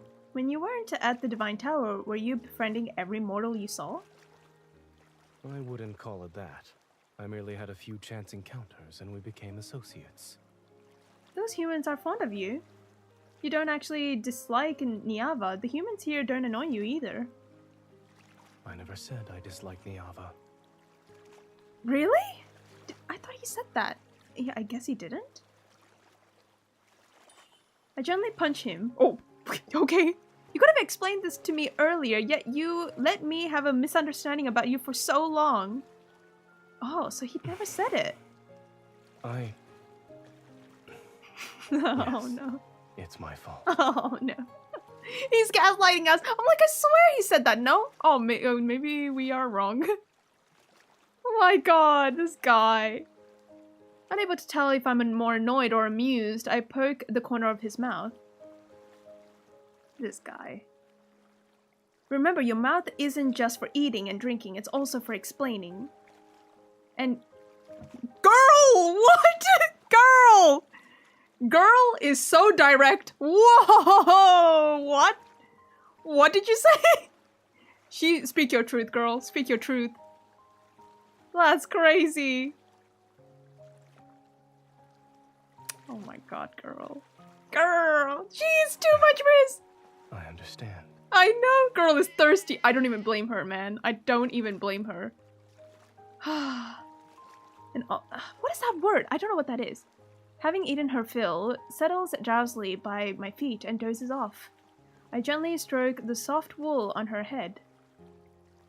Now, can you tell me why you stopped me from entering the Vastrian? You're also letting it erode Niava. Oh, God.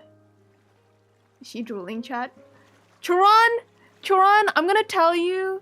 Oh, bye. Wait, Churan, before you go, I have to say, MC in this timeline is so direct. She is incredibly direct, to the point that I'm getting flustered.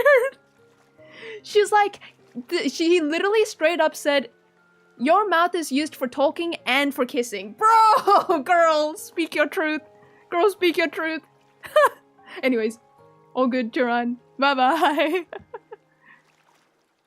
Zayne looks away. His fingers trail along a young, tender sapling, and beside him, boy is so shy. A tree's growth. From the moment it's planted to breaking through the soil, sprouting, growing branches and leaves, and finally taking root. Watering, fertilizing, providing support, all must follow proper timing and the natural law. Once what you provide exceeds what it can bear. With only the slightest infusion, a golden light, the sapling snaps. The sound is painfully harsh. You're saying that taking action against the Vastrian would only accelerate Niava's destruction? You could interpret my statement as such. Then when will it be the right time to eliminate it? Not at the present moment.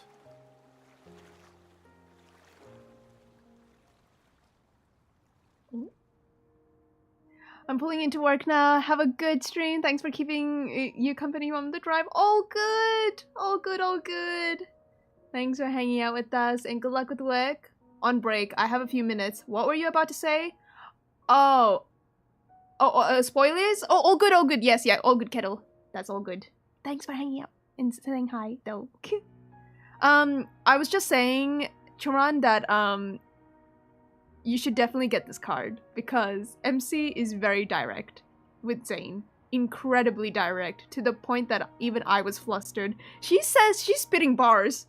She's rizzing Zayne like is no tomorrow. I was getting flustered because she's very, like, I wouldn't say, well, yeah, she is kind of dominant because she's a goddess and she rules over this country, but she has a lot of power, let's say. And she straight up literally was like, I control Niava, therefore, if you're here, then you're mine too. Whoa! Spit your bars, MC. Spit your bars. Oh, dude, it's making me like whoa about it. It's crazy. After passing through another wheat farm, Zayne finally brings me to our destination, a home that belongs to farmers. After unloading the items with all, is that a donkey or is it some sort of animal? I don't know what this is. I know it. I know this. Oh, you already know the story? Oh, really? Dang, he's already ahead. Been carrying a weathered woman welcomes us into this house. Look High at you. Priest. How has Nagan been these past few days? I followed your instructions. I carried him to the river each day to wash him and fumigated his room with torches. He's been awake for longer periods, but the evil presence on his chest still hasn't disappeared. Oh, what? Let me examine him What is this first. about? She is an envoy from the Divine Tower. She shall bestow the goddess's blessing upon your child. I feel a gentle push on my back. Realizing what's expected of me, I nod respectfully to the woman. She wipes away her tears and bows to me in return. May the grace of the goddess descend upon this place. Come with me. Okay. Say less.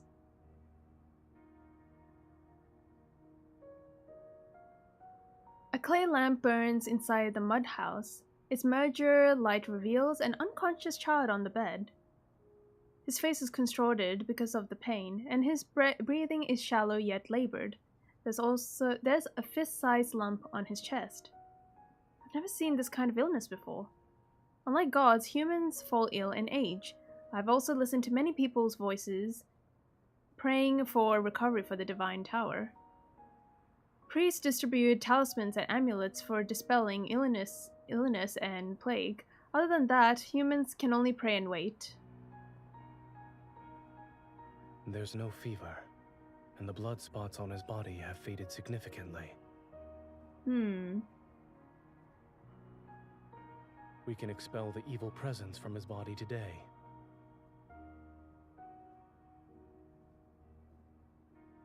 Yes.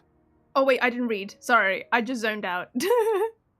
Have you examined this child many times before? Sorry, I zoned out. I was staring at him. I was staring at his beautiful face and I zoned out. Classic. Sorry, Zayne. Before entering, I noticed several rolls of linen in the corner of the courtyard. Their burial shroud that were apparently prepared for this child. Do you plan to use your power to heal me? I shall cure this child, but I won't use my power. Wait, how does that work? This world already has methods to free him from his suffering.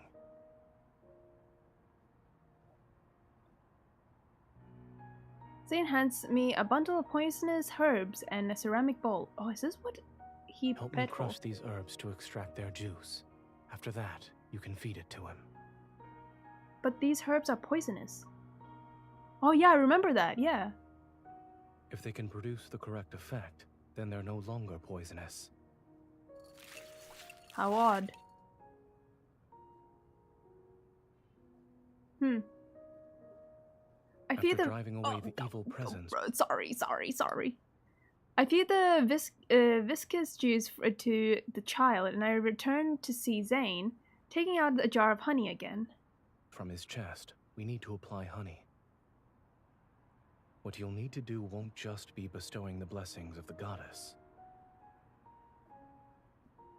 Amidst the tearful prayers of the mother outside, Zayne heats a thin blade over the flame for a moment.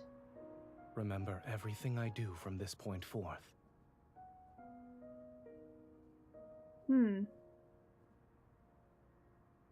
Alright. Chapter 5 was fairly long, I would say, compared to all the other chapters. I think chapter 5 was so far the longest one. Alright, we're more than halfway. Chapter 6.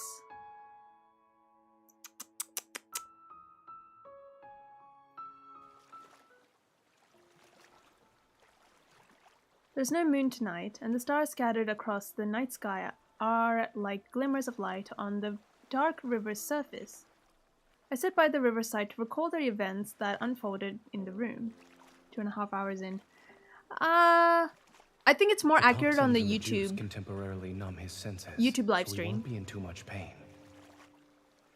Wait, check YouTube live stream and see how long that is, because I think that one's more accurate. Because we started as soon as we start the story, so I think that one's more accurate.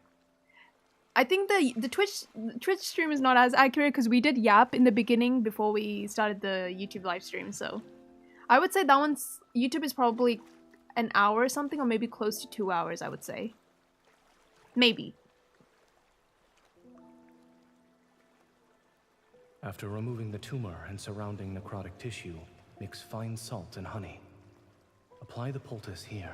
This will help the wound heal. Wait, I forgot. Why did I forget that? I forgot Zayne is a doctor. Of course he wouldn't. Even his present timeline and his, you know, other timelines, he's still a doctor in this. This makes so much sense. I don't know why simultaneously I forgot that he was a doctor for a quick second. You checked an hour ago, but can't check the timestamp though. Oh, okay, fair enough. Fair enough.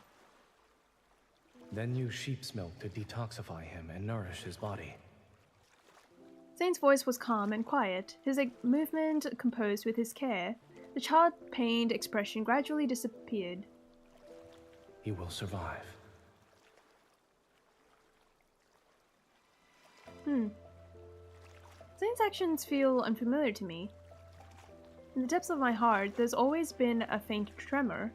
It's as if something is about to break through the soil and emerge from this earth. Clean his body every other day, but don't touch the wound. You can feed him more sheep's milk. Zayne gives the odd to the grateful woman before walking towards me.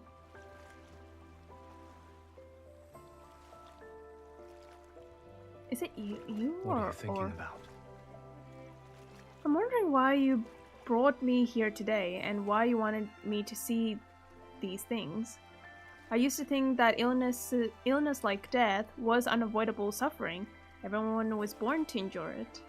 However, it seems that's not the case.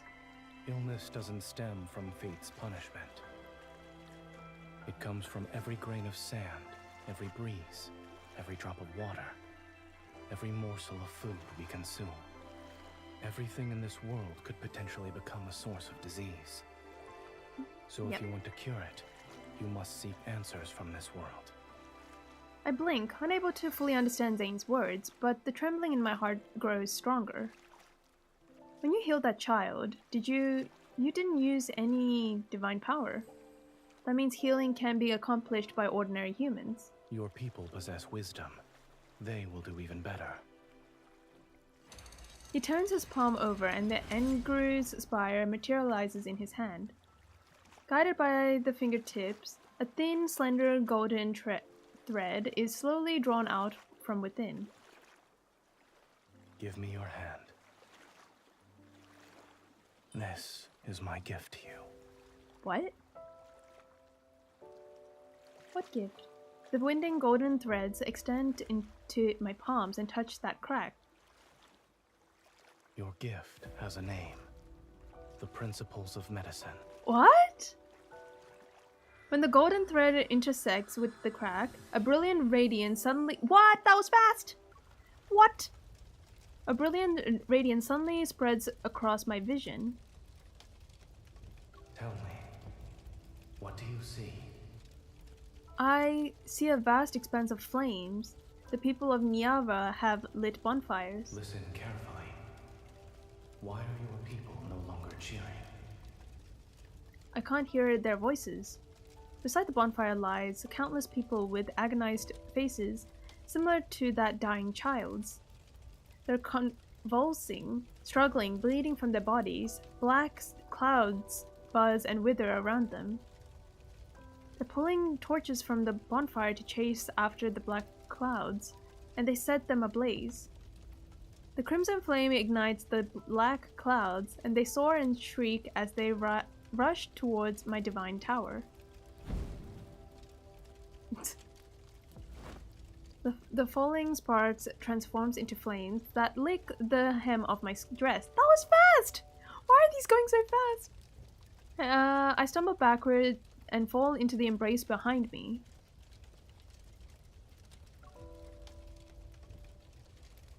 Don't be afraid.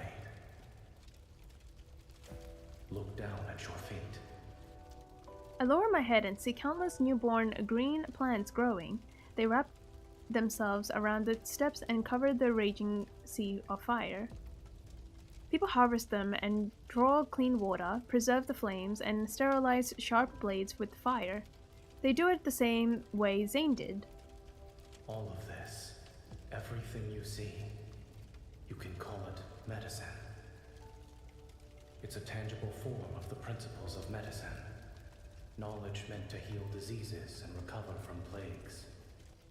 From now on, your Niava will never again be driven to desperation by disease.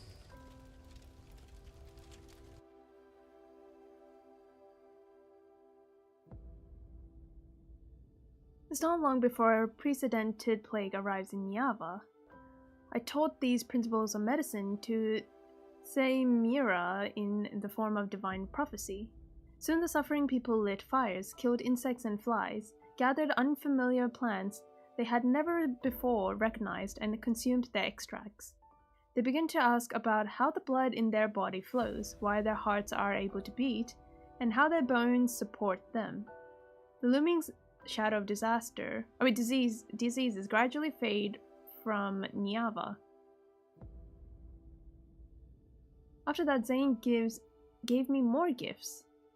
Iron casting, metallurgy, water management, land reclamation, calendars, mathematics. Each gift ultimately made life more vibrant through people's wisdom. The city-state grew stronger, and my Niava achieved a glorious prosperity that filled me with joy. That crack on my palm had also faded considerably. What does this mean? What does this mean? This short... It's too peaceful. It's too peaceful. I'm waiting for the moment where things are about to go wrong. It's too peaceful. I can't trust this. The plaza before the Divine Tower, a massive statue of the goddess, stands completed. The crowd bursts into enthusiastic cheers and cries of admiration. We crafted her body from precious lapis lazuli and traced her features in gold. Please convey our most devout love to the goddess of Niava. I have heard her response. She likes this gift. May her majestic radiance and glory be everlasting, and may she grant Niava eternal prosperity and splendor. Zayne and I stand amongst the elated crowd. We smile at each other. And may this statue, like your appearance, never be touched by the erosion of time. Zayne seems to have already guessed my identity, yet she never says it outright. I pretend to not notice her assumption. Very smart. Zayne, no one can escape time's gaze. Then, I hope that in the days to come, your smile will remain just like it is today. She knows we're the goddess. I touch my cheek beneath the veil and subtly clear my throat to suppress my smile. So, the man who troubled the goddess gave her his heart? Why are you always thinking about matters of love as the ruler of a nation? Love brings happiness and fills people with longing and fascination. That's what makes our goddess shine with joy. Under the bright, radiant sun, everyone is dancing and singing. Urtama and Ingar flow endlessly, and bountiful harvest will fill the spacious granaries. The city walls made of lapis lazuli and glazed stone become more magnificent, and poets' melodious songs travel with ships in distant lands. Zayne kinda. I know! The NPC is kinda cute. I gaze towards the top of the Divine Tower. I know Zayne is also looking at Niava at me. Ready to wave at him, I raise my arm. What? I knew it was too peaceful! A sharp pain spreads from my palms and encompasses my entire body. An ominous premonition immediately wells up in my heart. I open my slightly trembling palm. The crack that has been troubling me turned into an open wound. Uh-oh. We just need to wait for someone? We actually just need to wait for someone. Wait, what is this about? Oh, guys! Now things are happening. Okay. Alright. I knew it was too peaceful. Ah.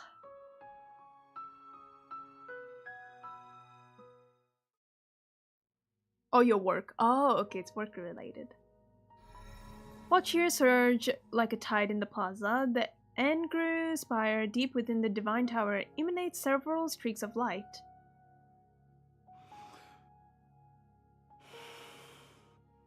Zayne holds a fractured protocore. The monster that had been entrenched in Urtama dropped it. At the time, he followed the Engru spire's divine guidance and traveled to Urtama's source to destroy the magical array he had once created there. Unexpectedly, the array, originally meant to separate two realms, had transformed into a massive monster after accumulating energy for countless years. Can you check? Wait, is she partnered? Wait, is she partnered? When you said check her announcement, I can only think of one thing. Wait, really? Howdy part. Look us! What? Wait, okay, hang on. Okay, let me finish this. Wait, okay, you should have told me this when I started the new chapter. Hold on, let me finish this and then I'll say hi to her really quick. Brother. Wait, who got partnered? I got partnered. Wow, guys, my prediction is true. Oh my god, my prophecy came true, guys. Oh shit.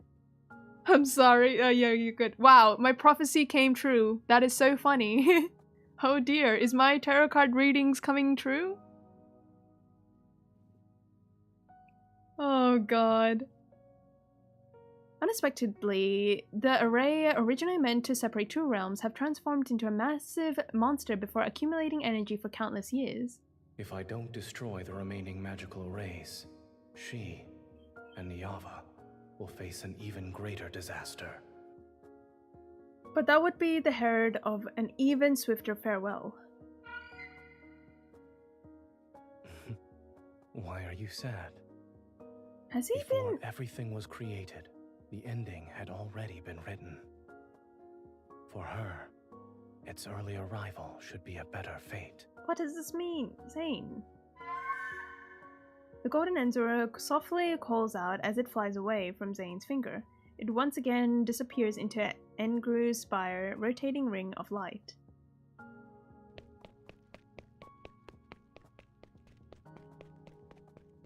I hurry back to the Divine Tower at the stinging pain in my palm announces a cruel fact. The gifts that Zayne gave me, which were actually facets of civilization, did not change Niava's path towards destruction, but... Besides, didn't you say you wouldn't let Niava be destroyed? Can I assume that the end you see isn't necessarily set in stone? I'll have to be more careful with my words when you're around. Zayne wouldn't make empty promises. He gave me those gifts to me because he had a plan. Zayne, what do you intend to do? My intuition tells me Zayne won't say anything, so where will I find the answers to this mystery? The golden Enzu's call passes overhead. Following its shadow, I spot the Engru's spire in the distance. If I enter the Engru's spire... The mark on the palm appeared after I accidentally entered it. If I enter Engru's spire again, will I discover something new?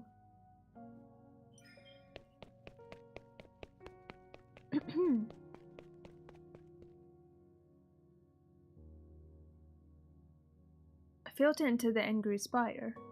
An invisible barrier blocks my path, and the runes that appear on it bear the same pattern as Zayne's golden ornament. Perhaps I need to obtain the key that opens it from Zayne.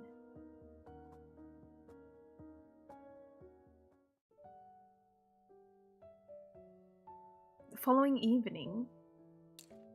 Hug him? What are you doing? I wrap my arms around Zayne's shoulder and see him holding a reed pen. He's drawing a wet clay tablet. The outline looks somewhat familiar. It reminds me of the new statue the humans carved for me. I'm drawing you. Oh, okay. He looks at my eyes and eyebrows before carved 2 more lines. The statue is grand and beautiful, but the face is too rigid.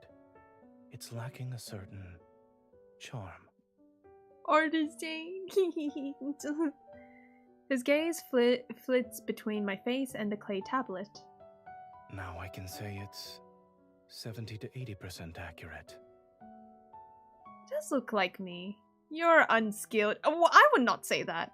Does look like me. No. Niava's denizens have never seen your real face, but someone ought to remember your appearance. Aww. However, what they should recall with even greater clarity is everything you've done for them. My appearance isn't important. Humans remember what that statue looks like is enough. Zayne smiles faintly and carefully sets the clay tablet aside. So this will only belong to me. Oh my god! I look at his chest, where one pendant stands out conspicuously amongst the golden ornaments. It's the same as the runic pattern on that barrier of the Angry Spire. If I get it, I'll be able to enter. I feel slightly guilty, but I must know what Zayne plans to do. Otherwise, I'm afraid there will be consequences that I can never undo in the future.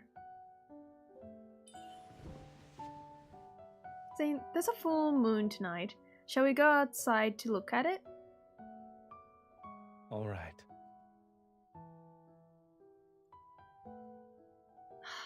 Man.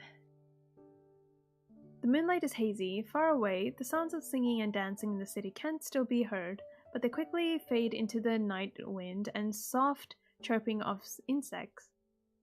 On the terrace of the Divine Tower, I arrange the food I brought from the market on a table and sit down next to Zayne on a rattaned table. Try some. I requested some honeyed sweets be made accordingly to your preference. Feed him? Okay. Cinnamon, pine nuts, and cashews. Although it's delicious, it's a little bland. That's impossible. I watched them make these myself. They added this much honey. It's very bland. Damn. I watch Zayne skeptically as he eats 2 more pieces with the same unfazed expression. I think for a moment before attentively leaning in to give him what? To give him a kiss? What? Girl, she is so direct. She is so direct. That's crazy. Oh, cough. You're lying. It's so sweet. Oh my god, guys. What? I scramble to find water, but he catches me with one arm and pulls me back. Aren't we admiring the moon? The water is over here. Once I drink it, he continues to hold my hand and allows me to rest against his chest as we appreciate the moon. The pendant is right before my eyes, its radiance so bright it almost hurts to look at it. For a long time passes, I take a deep breath and... I didn't even finish reading and what is this? Bro should just eat spoonful of sugar, I know. Whoa. These 2 choices? Hang on. I haven't finished reading before. Long time passes, I take a deep breath and finally make up my mind. Guys, this is a little bit... But the thing is, we have a motive. We're trying to get his pendant, right? So the choice is either the only thing sweet enough for him is MC. Hey, yo. Hey, yo. Sheesh. Seduce him, make him intoxicated. I mean, we have a motive, so I guess it's kind of bad, but... Fine, seduce him, sure. Let's go. We're going all in. Zayne? Hey, no, wait, whoa, hang on. What did I just press? Wait. Are we gonna do something or what? The moonlight is beautiful. Wouldn't it be a bit of a waste if we didn't do something? Whoa, girl! Whoa, girl. Okay, I know I picked the choice of seduce him, but this is like, okay, this is not even like implying anymore. What? Also, can I just say, if this was in Japanese, if they said moonlight is beautiful, that is kind of saying like, in Japanese it kind of means I love you, which is crazy. He's caught off guard, his gaze drifting to the places to the places of my clothing conceals. Your body is... Does it only have to be my body is on the verge of collapse? We're outside. Ah, what? What am I reading? The Divine Tower is entirely in its entirety is mine, and you also belong to me. Does it matter? What? Yo, I'm gonna pull my hair. What do you mean? This is crazy. This is crazy. Girl, this dude, MC's so direct. To keep him from finding more excuses, I put it. What?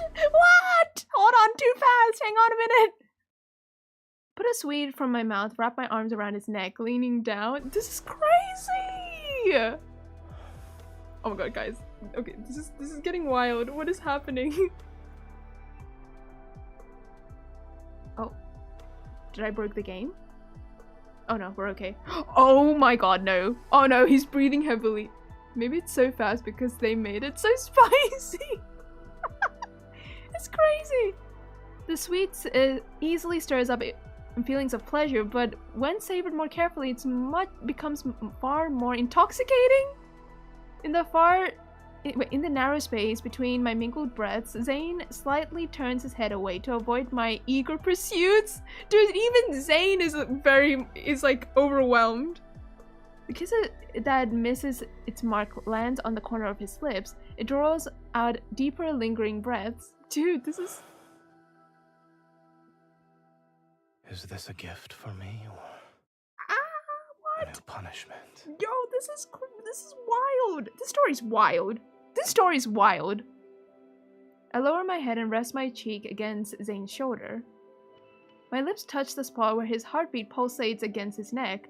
With every syllable, I can feel his skin become damp beneath my breath. Bro! Do you want me to stop? Oh my god, what? I should not. But my heart doesn't want to. Oh my god, what is happening? His arms are wrapped. Oh, this is fast. Are wrapped around my waist, tightens. Silent wave surges, turns in his eyes.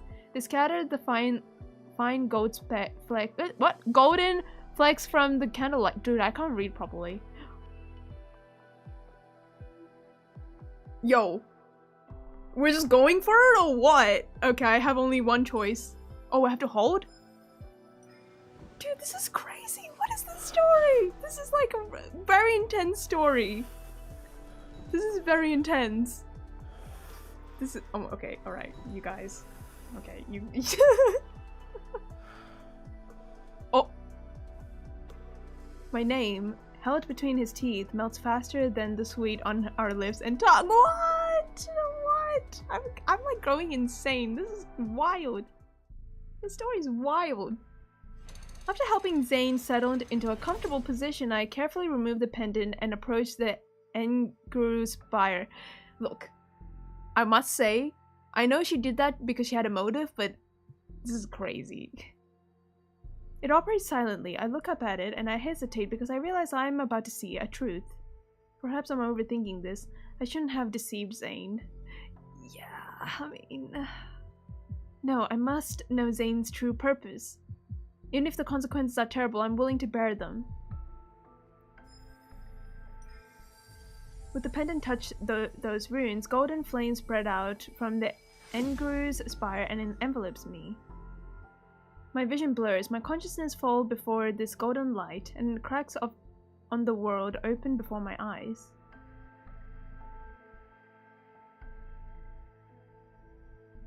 Golden enzers carries threads in their beaks, fly past me. Each flap on their wings shake off golden dust.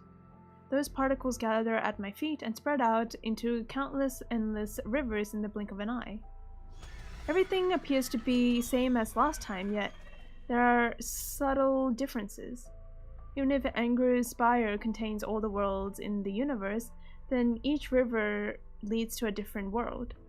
But I'm not sure which river I should step into. I look into the wound of my palm. I hesitate for a moment before cutting it. A flesh blood seeps out. One of the golden enzus turns towards me. The river it guides also pauses for a moment. It's that one. Okay, step in.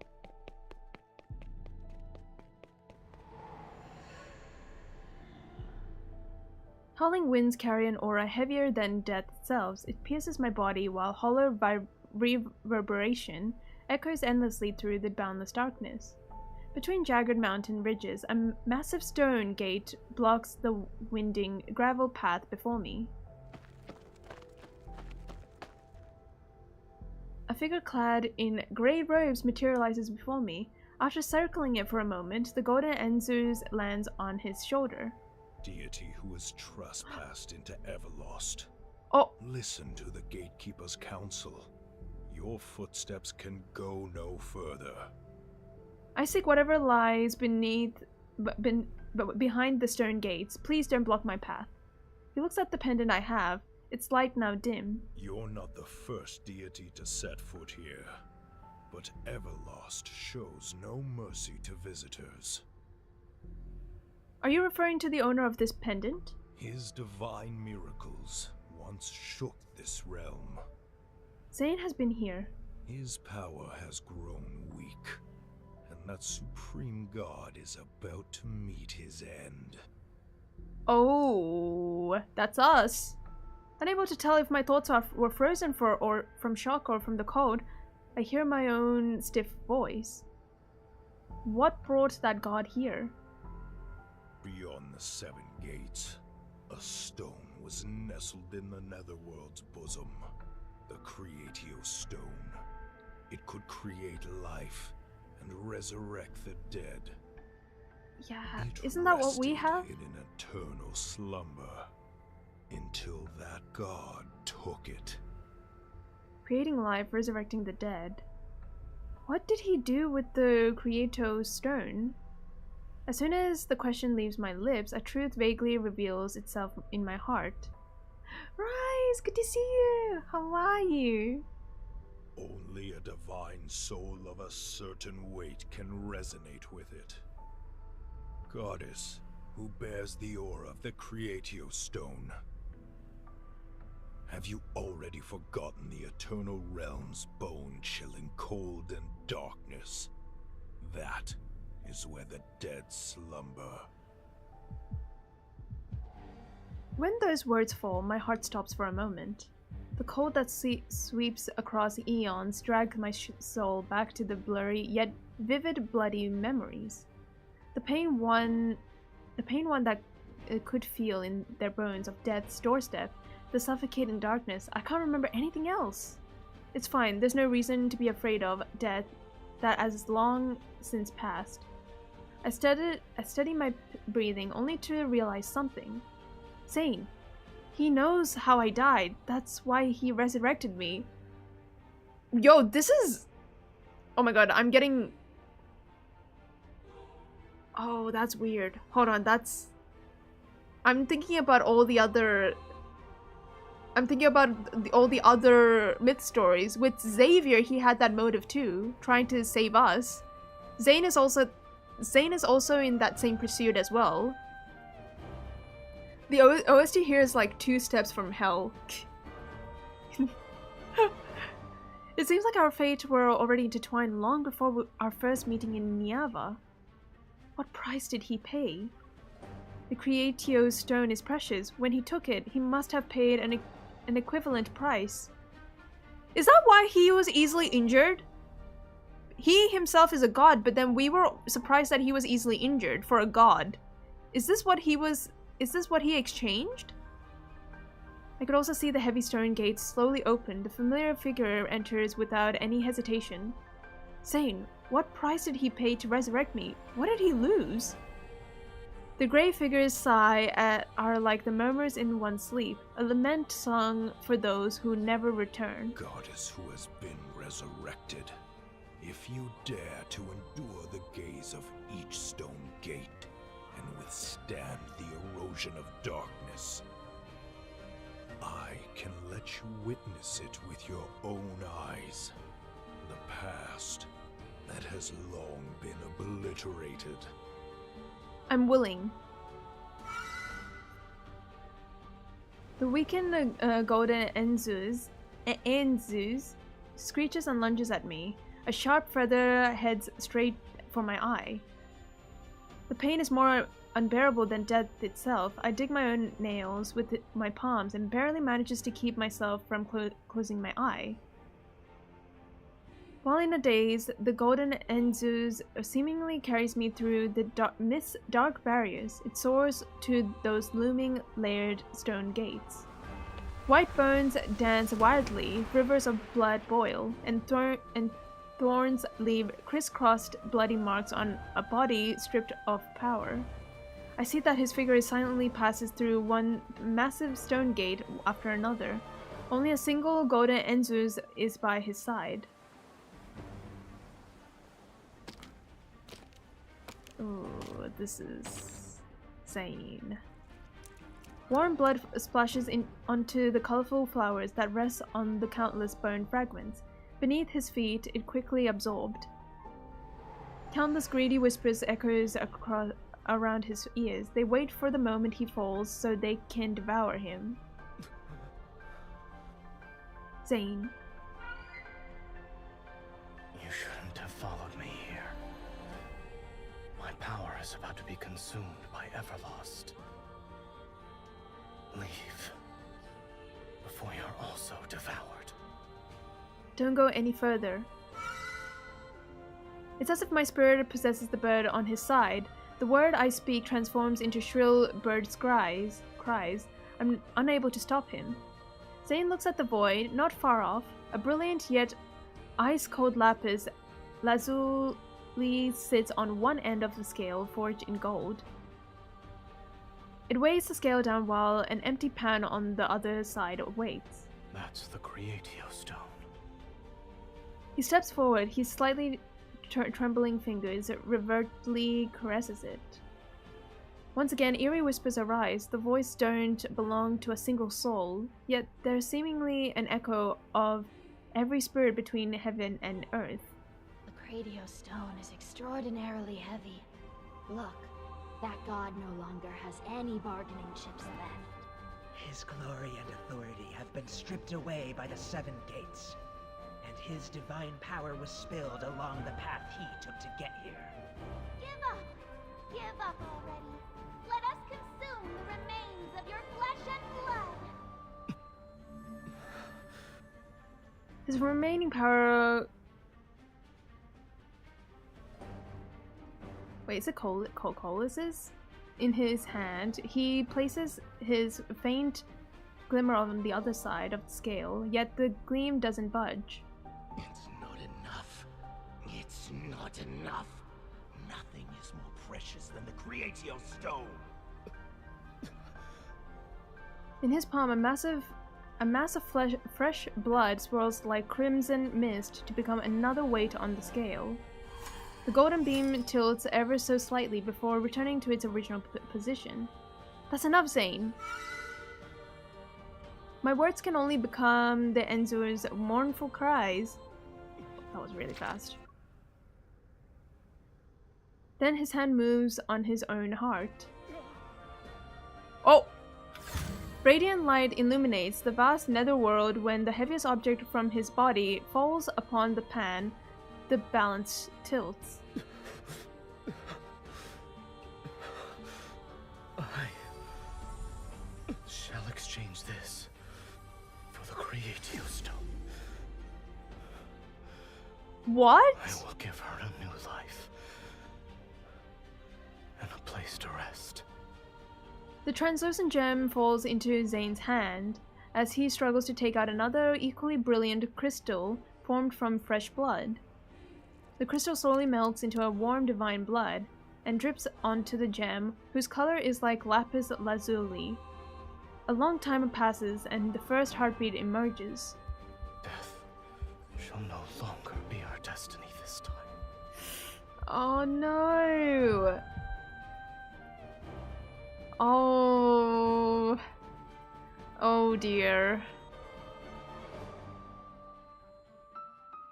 Oh man, that's tough. Zayne! Oh, we're almost to the end. Okay, chapter 8. Dude, this is... He did that for us for us to have a new life, to resurrect ourselves. I feel like I spent a lifetime in the Endgur's Spire. But when I returned to the Divine Tower, the moon hasn't even moved westward. Carefully placing the pendant back, I can't help but gently smooth his slightly furrowed brow.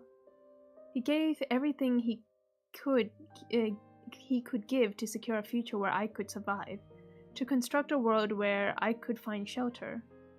Now this world is in danger, and I will perish along with it. I'm certain he shall pay another devastating price to save me. I'm used to being sad before. It seems like you didn't care about me and wanted to do everything that could make me angry. But now, Zayne, I regret it. I actually forgot to say that, but you got this card and you did it on your way back home in transport. Wait, you did? But you didn't get the spicy card? Dang. Wait, you got the other one then, right? The other pair? Dude, what is my game telling me? I think my game knows that here, you like the sussy part here. I give you this card. Are you serious? This has happened to Xavier card, the Raphael card, and now in this one. All of them were like the kissing scenes in the card. This is crazy.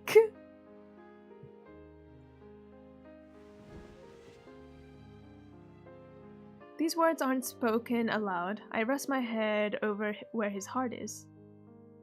I would prefer it if you never liked me. No! Wait, that's so sad. I'm so sad. I'll stop you this time. I'll face my fate, Niava's fate, on my own. That's sad. However, the Engru's Spire didn't exactly tell me what Zayne's plans to do. I racked my brain for many days and secretly made preparations to the best of my abilities. Although I wish Zayne was more straightforward and told me everything, he never gave me the answer I wanted, no matter how I tried to probe indirectly. So when Zayne suddenly invites me to go to Vestria, the day has arrived. The premonition of separation and indescribable melancholy wells up in my heart, but I put on a carefree smile. Alright, let's go. This is sad. What? Now it just got depressing.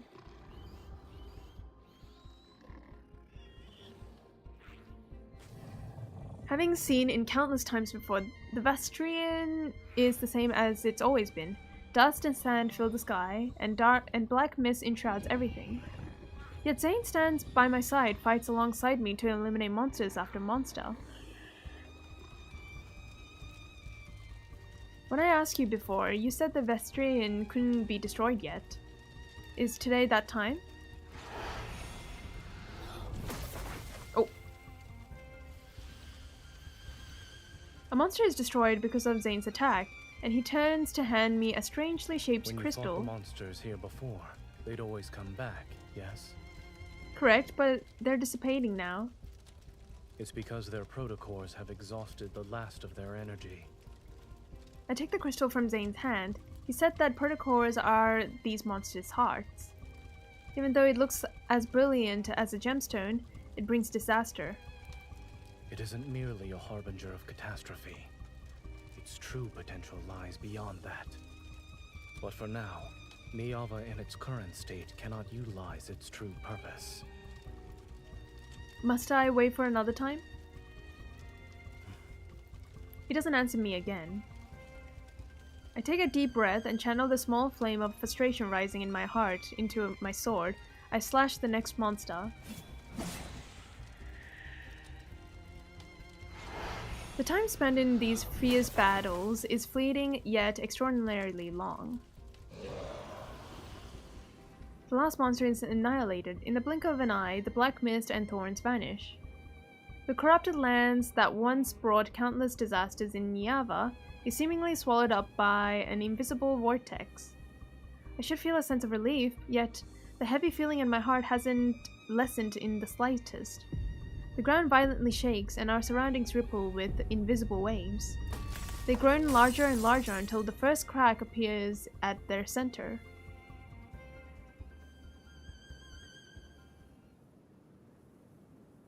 What is this?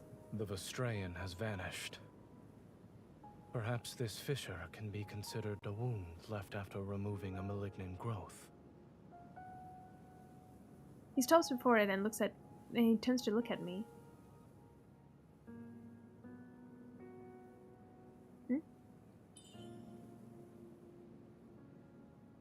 Let's go.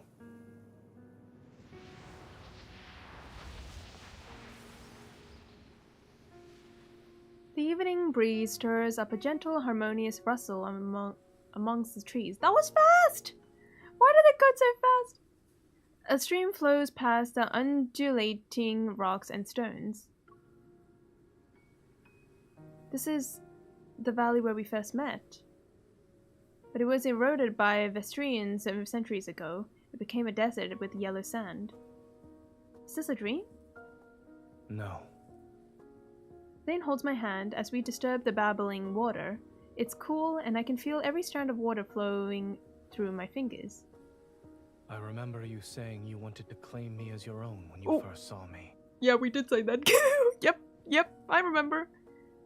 And you planned to take me back to the Divine Tower.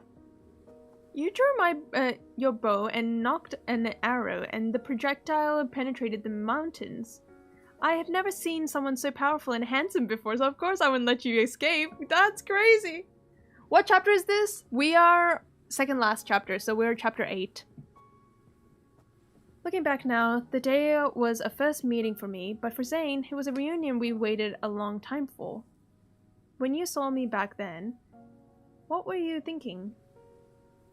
I thought I was very fortunate. The first person I encountered in this world was you. Was seeing a beautiful goddess fall from the sky an unforgettable experience? Okay, girl, okay. Alright, MC. Okay, girl. That beautiful goddess was preoccupied with gawking at me. She then proceeded to slip on a stone and fall. Damn, classic. Indeed, it was truly unforgettable. Seriously. That's wild. As if we're going for an ordinary stroll, he leads me through grove after grove of trees, shadows. They sway with starlight. We are in the depths of the Vestrayan. If we go through here, where will we find ourselves? Do you want to know? I don't. I stop in my tracks and tightly grip his hand. If we reach the end of this world, he might leave me. I want to stay here. I don't want to go anywhere.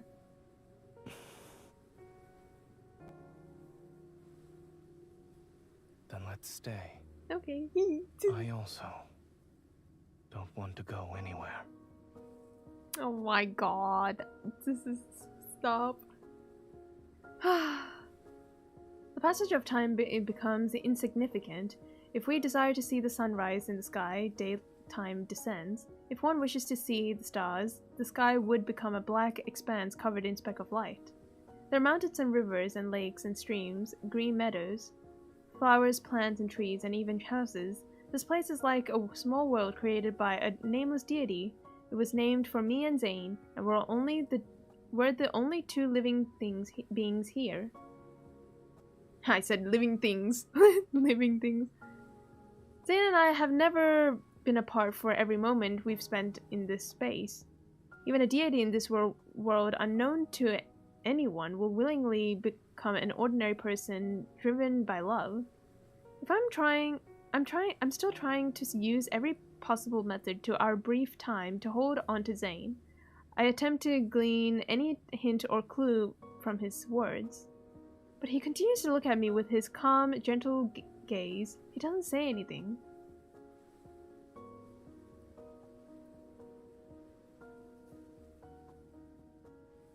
This is for you. I place a clay figure made from river mud in front of Zayne. So that's why you were digging up mud by the river for several days. He takes the figurine and examines it carefully.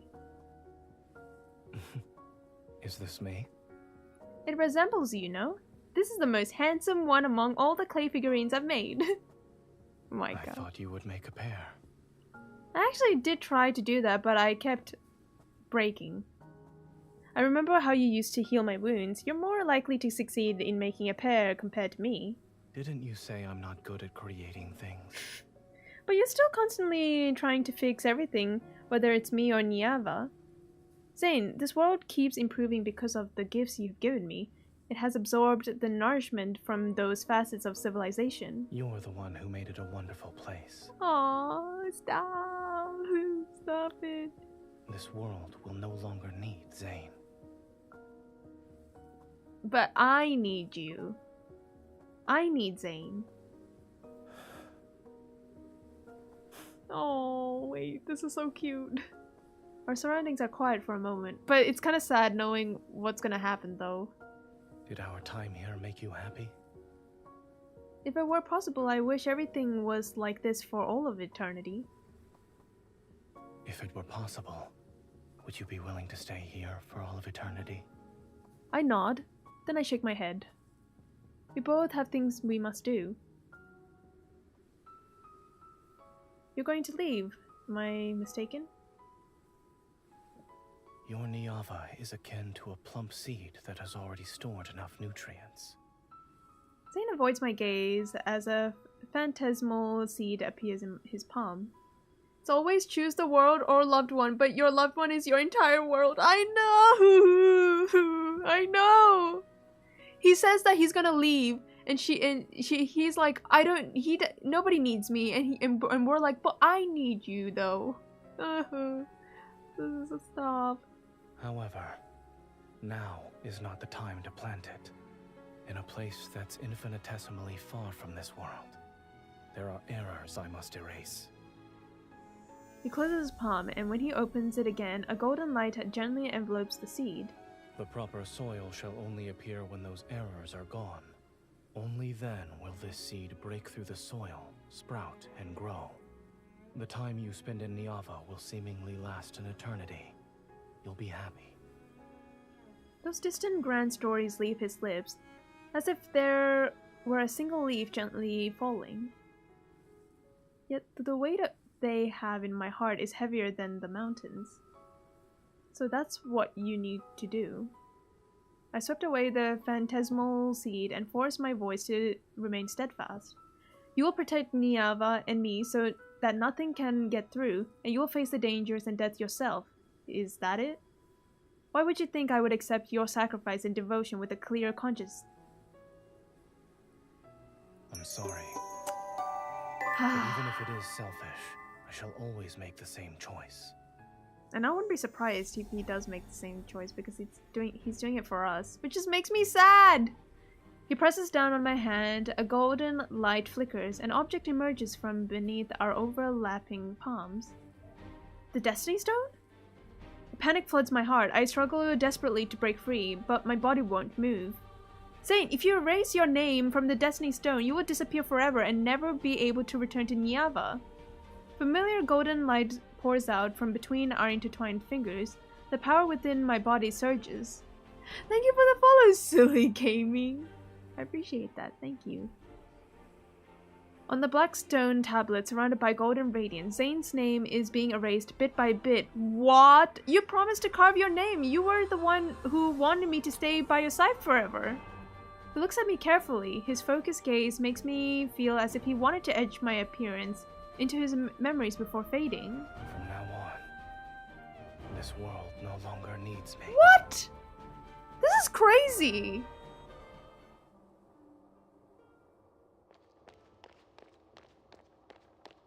I rush back to the Divine Tower using the shortest amount of time. Unsurprisingly, the Engru Spire had disappeared with its master. My footsteps echoed through the vast hall, yet when I realize I'm the only one in this tower, enormous emptiness engulfs me. It's like Zayne had never existed. It shouldn't be like this. It can't be like this. What do you mean this world no longer needs you? Yeah, I know! This makes me sad. I catch a glimpse outside. I stop and look at it in disbelief. It's snowing. Scattered. That was fast. What? Didn't even give me a chance to read. I catch a glimpse outside. I stop and look at it in disbelief. Scattered frost and snowfall drifts down the sky. I'm also a lads player since the game came out. Hey, me too. Who do you main? So yeah, who do you main? Good question for asking all the real questions. But welcome to chat though. Welcome in. Snow. It must be Zayne. He's going to protect Niava. I must find him right now. I almost stumble as I run behind the altar and turn the mechanism hidden beneath the floor tile. In the small room beneath the altar, the golden Enzus that once carried me through Everlost is huddled in the nest I built for him. My apologies, I kept you confined for so long. This is one of the preparations I made in advance. Once Zayne leaves, I will never be able to track him down again. I contemplate my next move. I can only rely on an Engru Spire. The golden Enzus can't exist without Engru Spire. That means it shall fly to it no matter what. You're a Silas girly? I love that man so much. Hey, base choice, yep. Fair enough. I don't blame you. Good choice. And that's where Zayne is. I cradled the golden Enzurs, cut my fingertip, and let my blood trip into the sharp beak. Take me to Zayne. Nice choice of love interest. Did you pull for a solo card? Yeah, that's true. Did you pull for Passionate Appraisal? The card where Zayne is taking care of us when we were sick? Yes, you did only pull for Silas. Oh, nice, nice, nice. Yes, Joanne? What's up? Do you have tissues? I have tissues ready. I'm very scared. I'm scared. Because honestly, as I was playing this, I'm like, it's not bad. I didn't cry. But, oh my god. I'm scared. What do you mean? Okay then, last chapter, guys. Because you felt sad? Fuck, I'm scared. I'm so scared. Yeah, we're in the last chapter.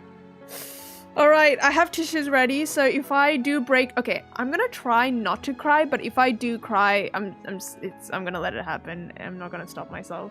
Alright, I'm scared. I'm genuinely scared. Because already chapter 8 is a little bit sad. It, like, already has sad inklings. Golden Enzurs are born from Zayne's power. Regardless of his current location, every bird can sense his presence. The bird I brought back from Engru's Spire straggles before flapping its wings. It flies towards the depths of the tower. Seems Zayne is still in the Divine Tower. It's like Zayne or Silas. Oh, stop. Maybe it's because I'm more sensitive to Doom love story. Oh, of course! My foot touches emptiness. The sensation of weightlessness follows. Oh.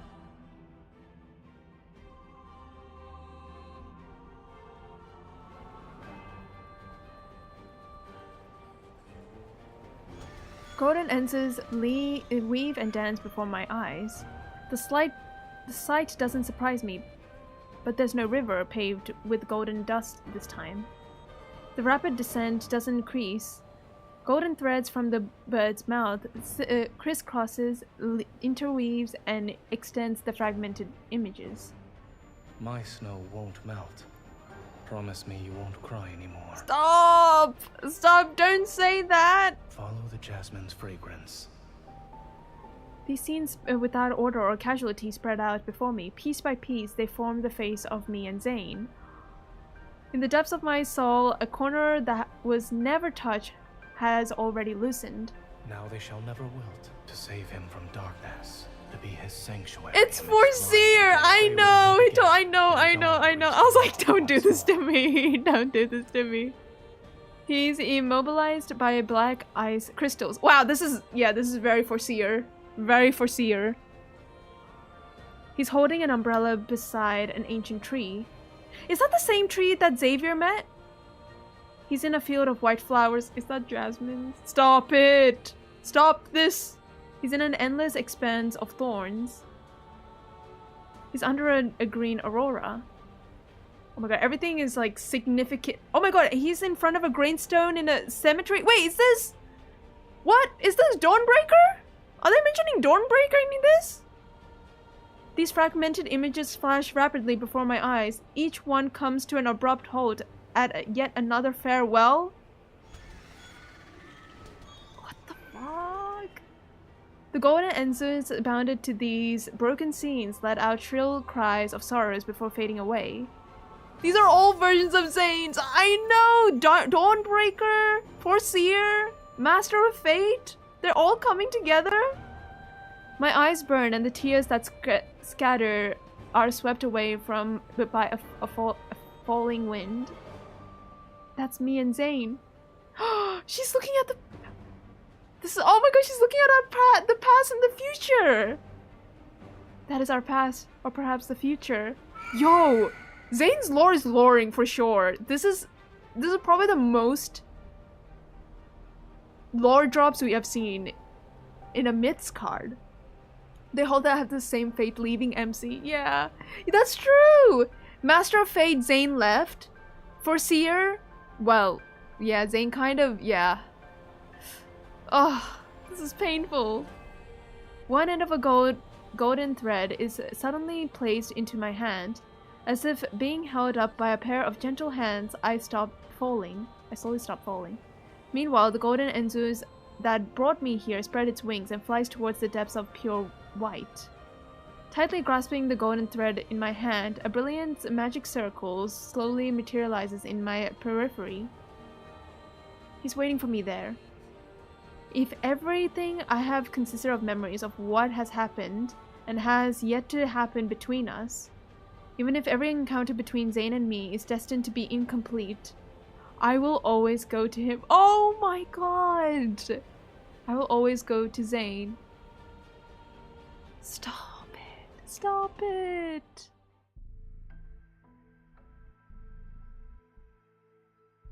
What? What? Whoa, hold. I'm looking at the background. What?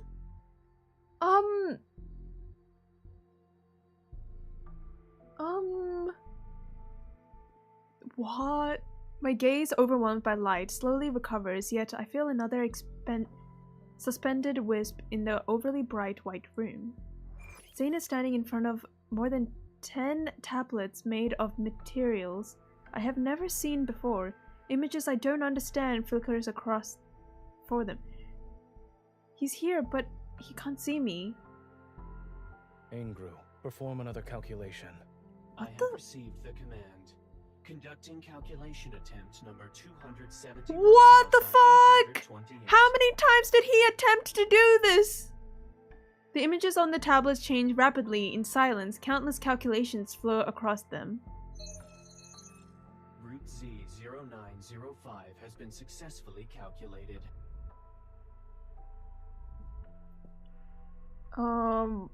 What? Beginning simulation of Route Z0905 solution. The simulation has failed. Based on historical data and model parameters, no successful pathway exists. The optimal solution is the predetermined plan you have previously inputted. No evacuation of life forms is necessary. The 271,828th calculation has been completed. Oh my god, this is giving... All pathways converge on the same result. The margin of error is 0.00000000001%. This is giving...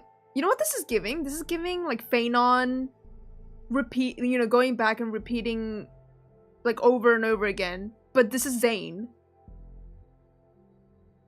That's what it's reminding me of.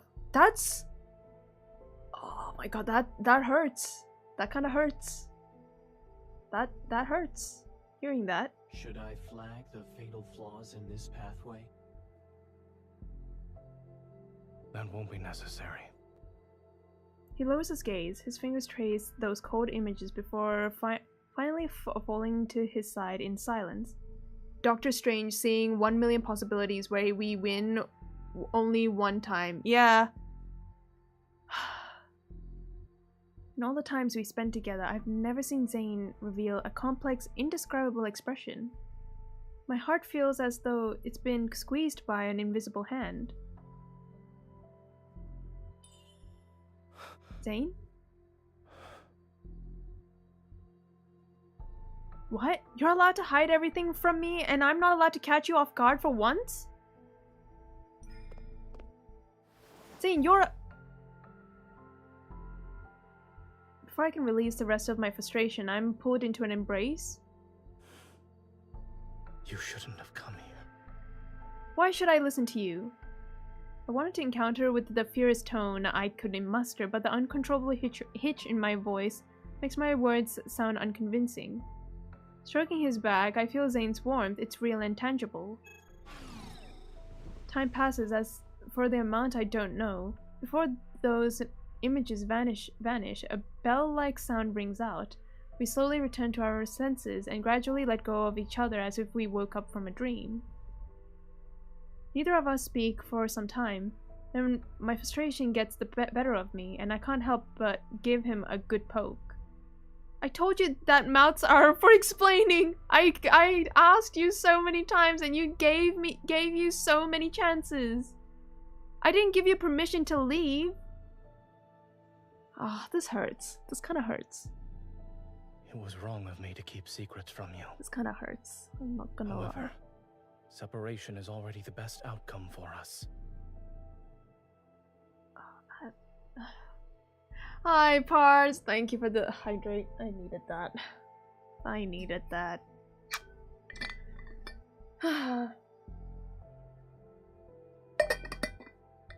And stretch. Thank you. I will stretch. Says who? I hate separation the most. Nothing about it is good. I grab Zayne's hand tightly to prevent from trying to abandon me again. Hydrate with your tears. My tears haven't come out yet though, but I'm just really like sad. But I'm not crying yet. Not yet.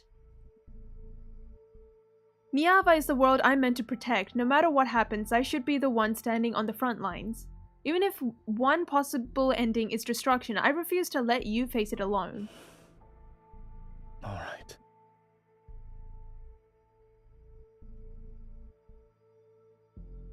Then stay here with me. I breathe a sigh of relief and take in a strange, mysterious scenery around us. Are these the errors you mentioned? The one that need to be erased? It's not just these. Zayne traces a faint pattern in the air. 2 circles, each a different color yet partially overlapping, immediately appear. This world exists separately from Niava, but both coexist within the same universe. How does that work? The fate of destruction has already descended here. It won't be long until it has no connection to Niava. So this is temporary. He cuts through the boundary, cutting the 2 circles. The black circle gradually disappears without a trace. Only the golden circle is left behind. Thus, the last connection between Niava and this world will be severed like that. If it disappears, then Niava won't be destroyed? Something to that effect. This is so interesting! As for where we are at the moment, you may think of this place as my divine tower. It's like a multiverse? Yeah, like there is like multiple timelines in different fates. So, you're not just a god of Niava, you're also a god here. The ground beneath our feet shakes without warning. Sounds akin to rumbling from an underground echo from outside the room. Be careful. Oh. When Zayne pulls me into his side, the shaking stops. Is your divine tower collapsing? Yes. This place is already in ruins. It could collapse at any moment from those kinds of tremors. In the pause between flickering lights, Zayne pulls open an inconspicuous door. What? Why is this going really fast? In the wall that leads me through. We hurry out of the pure white room as the sounds of debris cracking echoes behind us. Before us, stretching a long, dark corridor where wind whistles through fissures in the wall, its mournful reverberation resounds. We're heading to the top floor. We need to disrupt the magical array there. Only by completing the separation of the two worlds can the Angru Spire reconnect with Niava. This is probably the most craziest story I've just played. Not craziest story, but this is like... I didn't think they would touch into them even mentioning different multi-universes. Different timelines and different fates, and how many times he has tried to go over and over and over. You will accompany me, yes? He takes my hand and begins walking through the dim corridor. Along both sides of the passageway, there are flickering lights that barely illuminate our surroundings. Everything is dilapidated and decay, as if I had suffered through a chaos or an instance of ransacking in the past. I don't know what my foot touched, but the wall in front of me suddenly flashes with scenes I've never seen before. My Lord, why do you no longer show us mercy? Oh! You have already seen us in the ruins. If even you have abandoned us, then is there anything left for us to believe in? Are we not devout enough? Have you decided to stop answering our prayers? Save me, my lord. I don't want to die like this. The sounds from the images of the wall reverberates against my eardrums. Shocked, I grab Zayne and stop in my tracks. All those angry, desperate, anguished faces turn towards the same person.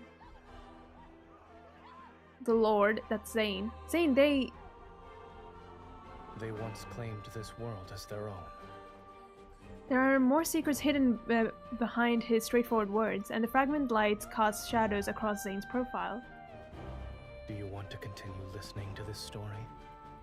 It might be a tale that will tell me what I have always wanted to know, everything about him. It's about you. I want to hear it. Oh shit. Alright. What? Each display cycles through different images repeatedly. The nearest one shifts. Countless transparent tubes are arranged in neatly rows throughout a massive room.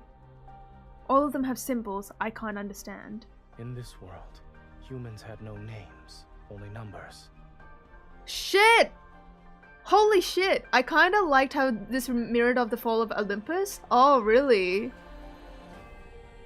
Those individuals pursued maximum efficiency and discarded everything they deemed useless or detrimental to their world's progress. Whoa. This is so trippy. The principles that would make this place perfect. The principles? You taught me. Are they similar to the water management, land reclamation, calendars, and mathematics you taught me back in Niava? Those who mastered the most fundamental and profound principles were called gods.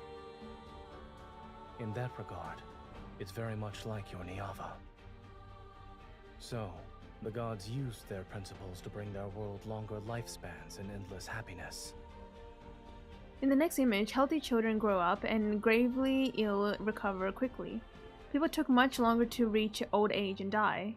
Time passed, and in the eyes of humans, gods were omnipotent beings who granted every request. So eventually, they demanded eternal life. Oh, I see. I remember the day Zayne taught me those medicinal principles and the small plant that died in his hands. The gods didn't respond? Blade Love Bot, thank you for the follow. Welcome in. Appreciate that. Welcome in. The gods didn't respond to their request? In other words, if they wanted was something in this world couldn't support it yet. Wishes went unfulfilled. only shattered hopes and disasters arrived. To humanity, the gods became bringers of obliteration. We can't stay here any longer. We need to go, now. He takes my hand again, but he holds it tighter this time. Through the corridors. This is... what a wild story!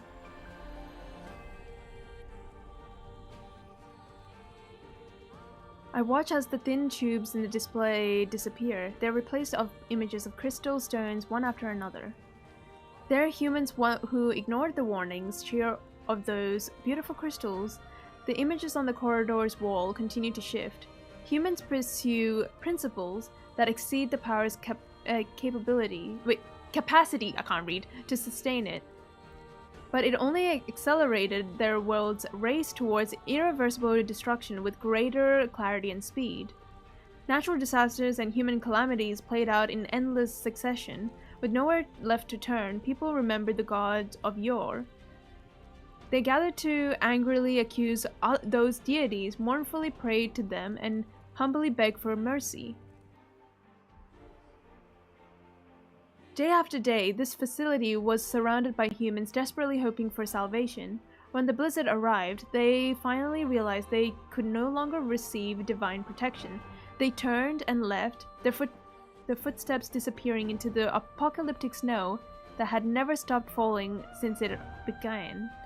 Then my face flashes briefly across the display. Even though I learned about my past fate in Everlost, seeing my face there still leaves me feeling disoriented. I don't stop to ask Zayne about it. My past death must certainly be a memory that Zayne never wants to revisit. Let it remain buried in this tomb. Reaching the end of the corridor, it feels as though I've finished reading the entire lifetime of this world. The door leading to the building's top floor is right in front of us. Push. I got questions. Are you good at real-life portraits? I have done portraits before. Yes, I have done portraits before. Dude, this is... I'm kind of... in this place that was once seated of the world's glory, then it's nothing more than a cliff overlooking ruins now. Heavy snowfall and freezing winds bite into my skin, and I finally see the scenery outside. Jagged, damaged, black ruins jut out from the ground like a desperate, struggling arm. They pierce the frost and snow that blankets the earth. The world is frozen in deathly silence, and the setting sun futilely bathes everything in warm hues.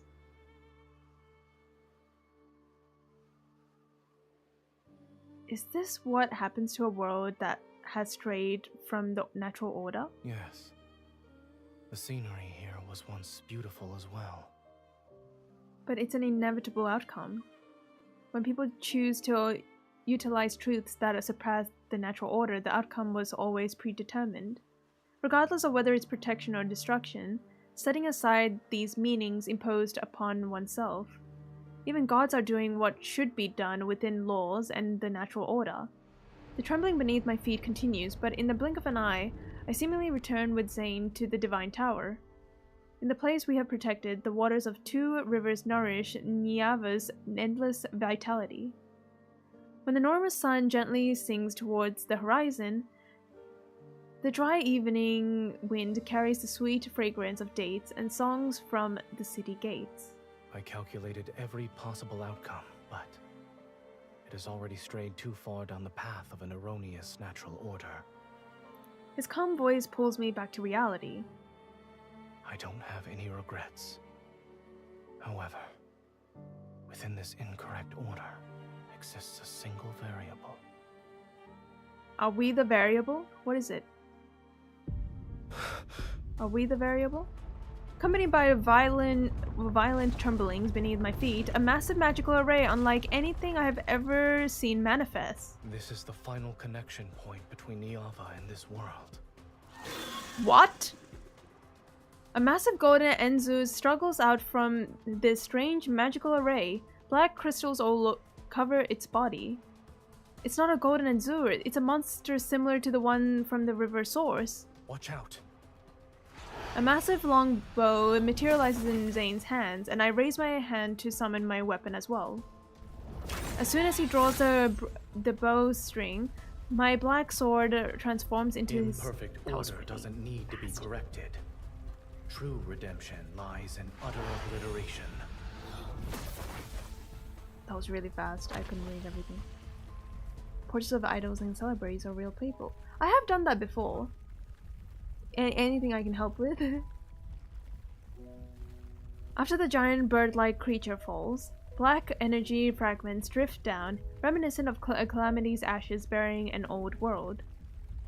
The tremors and rumbling from the world below grow stronger. They transform into ripples that destroy this facility.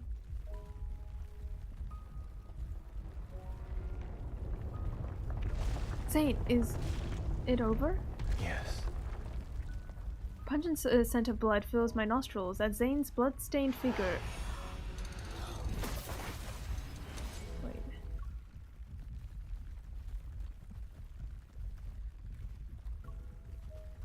The Engru's Aspire activates in his hand as a familiar golden magic circle projects beneath our feet. Oh no! Go. This is your last chance. Like she would do that. You're telling me to go back to Niava alone? You liar. This hurts.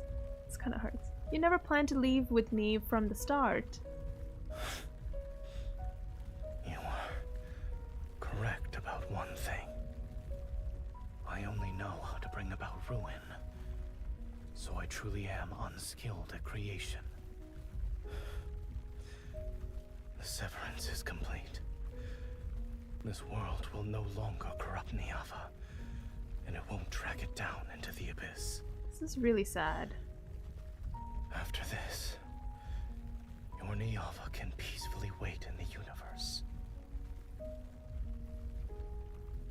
I'm not crying yet, though. It shall wait not yet. When it's ready to break through the soil and flourish. Told you to bring tissues. I have tissues, but I'm not really crying yet. So, but I am sad. I'm very depressed, I will say that. In this moment, I think I finally understand. Zayne, I'm the variable you mentioned, yes? I mean, okay, I was right. To be more precise, it is my selfish desire. Man.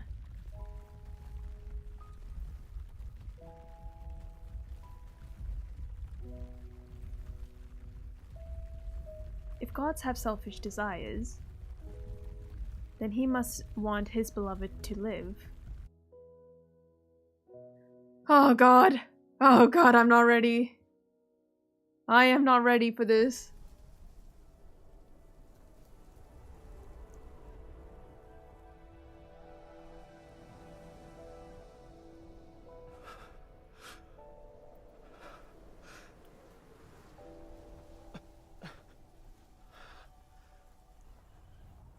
Heal? Oh. My power has been nearly depleted. Embrace it? Oh my god, stop it! Stop it!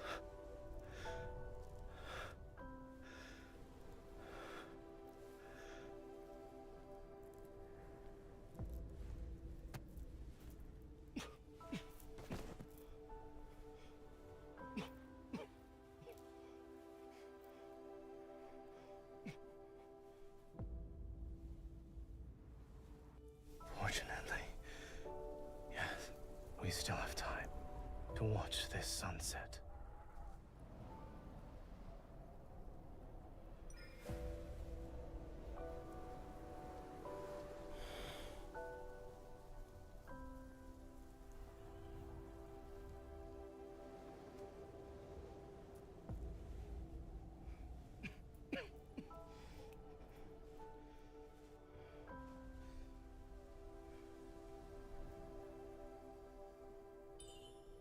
So that's how this world's final sunset.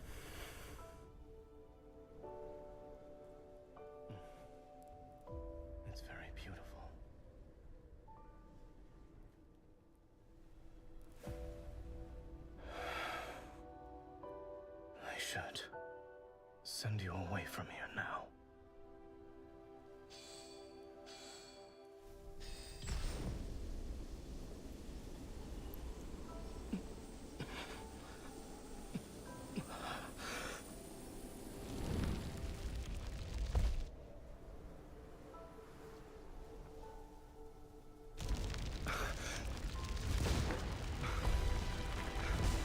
Give me your hand.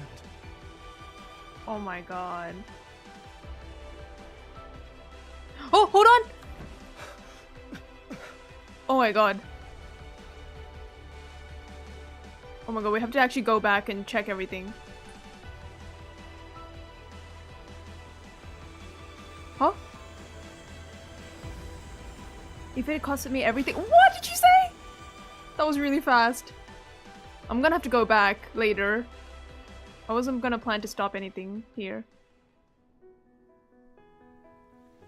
I think she's trying to sacrifice herself, isn't she?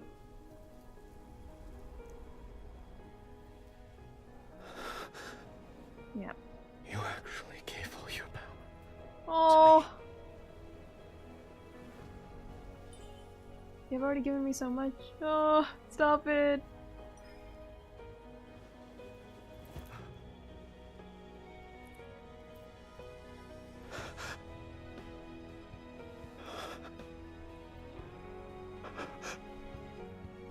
Oh, Zayne!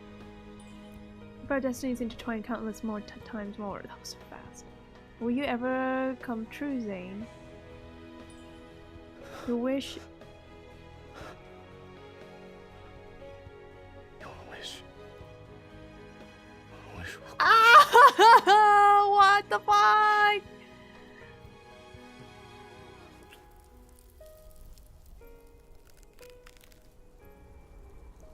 Don't leave me. Oh my god! Stop it. Wipe. Is he crying? Stop it! This is actually. Please reach it. Please reach it. Please reach it. Oh my god!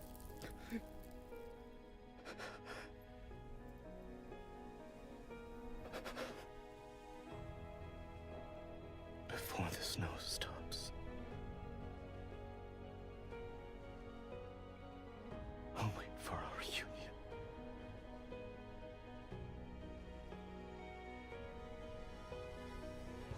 I'm not okay. I'm not crying though, but I'm not okay. Ah, man.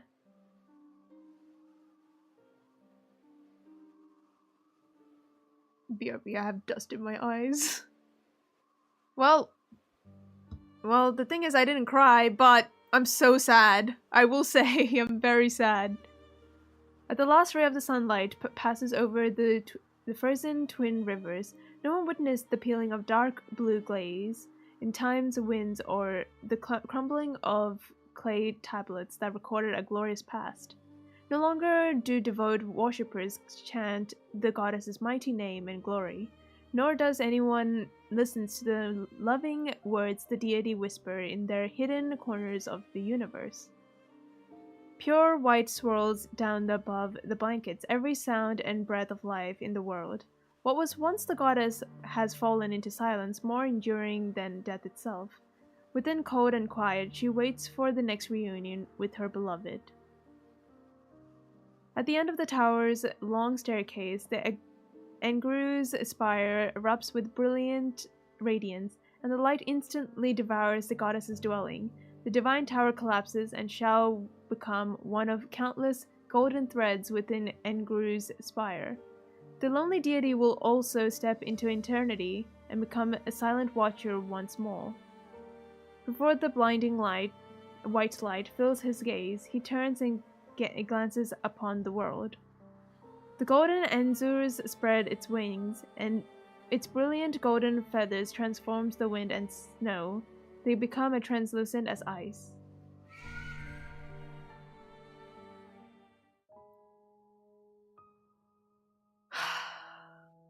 Don't here, be here, babe. I'll blow it for you. Oh my god, hi tree. Wait, this is the, what is this? This is the thing. The oh my god, what is this called?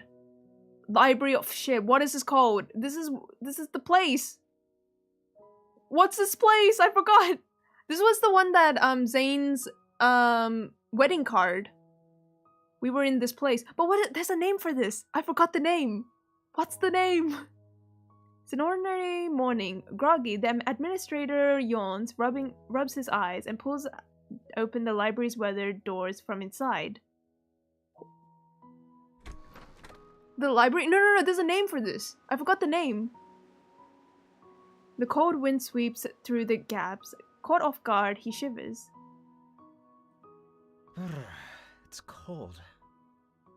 Fixing his collar, the administrator quickly flips the closed sign over. Why is this? Tower of Pain. Oh shit, what is it? Tower of shit. What is it called? Tower of Adversity? Was that the name? There's a name for this.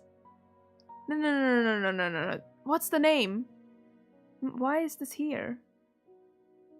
He picks up the old books that somehow fell into the ground, dusts off the covers, and places it back to the shelf. I think that's what you talking about. What? Not that one. What is the? There's a name for this. The Fractal Library. That's the one. That's the one. Fractal Library. Yes. The sounds of footsteps fade away, and silence returns to the library. Thank you, Google. Faint morning light shines along the window frame and touches the organized bookshelves. On the book spine, and snowflake silently melts. Oh my god, the lore is loring. The lore is loring. Okay, well, I will say this. I did not cry. But I have to say that was really sad. I was very sad. Wait, we might have to go back actually for certain scenes. I missed the animation. Well, we're gonna go back because there's some things I have to, like, there were different choices we could make. Oh my god. Glad I could catch the end of this. I wanted I watch tour reaction of the first Kindle. Wait, what is this? Ornament. Pass by countless worlds to reunite in this small realm.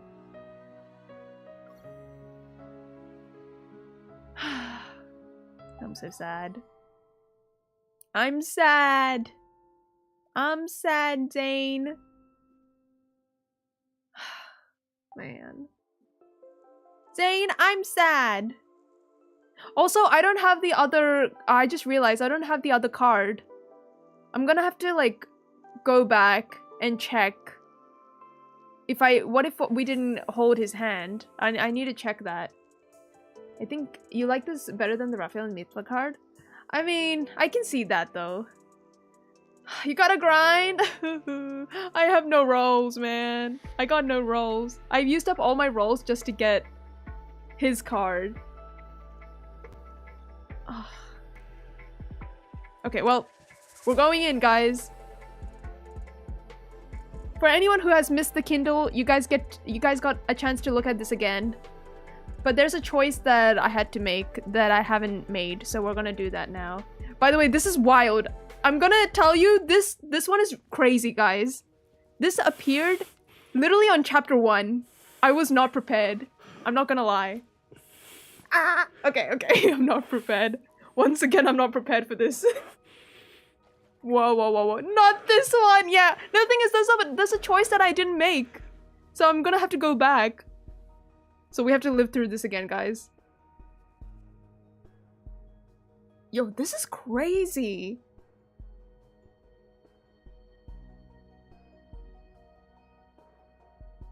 Your injuries. This is your assistance against me? Dude. I'm scared for Silas, his new sad myth. Yeah, I'm scared too. I'm not gonna lie. How much is the commission? Like, damn, Zayne, Zaddy, chill. Yeah, literally. The choice here is not that insane. The choice where you fail is actually better? Fail? You mean where you fall is actually better? I don't know what that means, but we'll have to check back though. Demand power. Guys, this is crazy. To seek help from the gods, you should let the gods hear your supplications. I am a goddess. Understood. Feel this. No, the first Kindle, you have two choices. Ah! Okay, alright, okay. I'm getting distracted. Okay. Okay, alright, alright. Well, yo, okay. Like, if you don't push him in time. Oh, okay, okay, okay. I see. Dude, this is wild. This is actually wild. Like, I'm looking at this the second time, right? Because we finished the story. But seeing it again, it's still like crazy. Focus. I can't focus. I can't focus. I can't focus. Oh yeah, is this one? What did this look like? I accidentally tapped this, so I don't know if this makes any difference. Ah! Oh!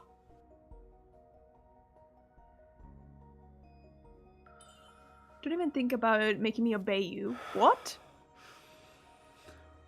All of this is what you wished for, no? Okay, that's it? Oh. Oh, is that it? Unless there's any change to that. The ritual. Yo! Because you wanted to. This is crazy. This is crazy. Oh my god! Okay, okay, alright. I keep forgetting this scene. I keep forgetting. I mean, either way, he still offered the divinity. Accepted. Yuki, the exit is on the left. I can't believe you said that. What? That was wild. Yo. Okay, chill. Ah! Okay, alright. Okay, alright. Dude, this is... Ah! What the fuck? Yo! That's wild! That's wild!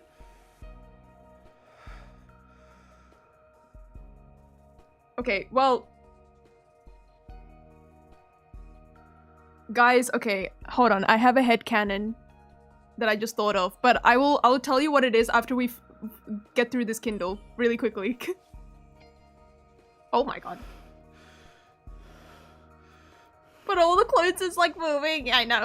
I know. I have answered your pleas and your desires.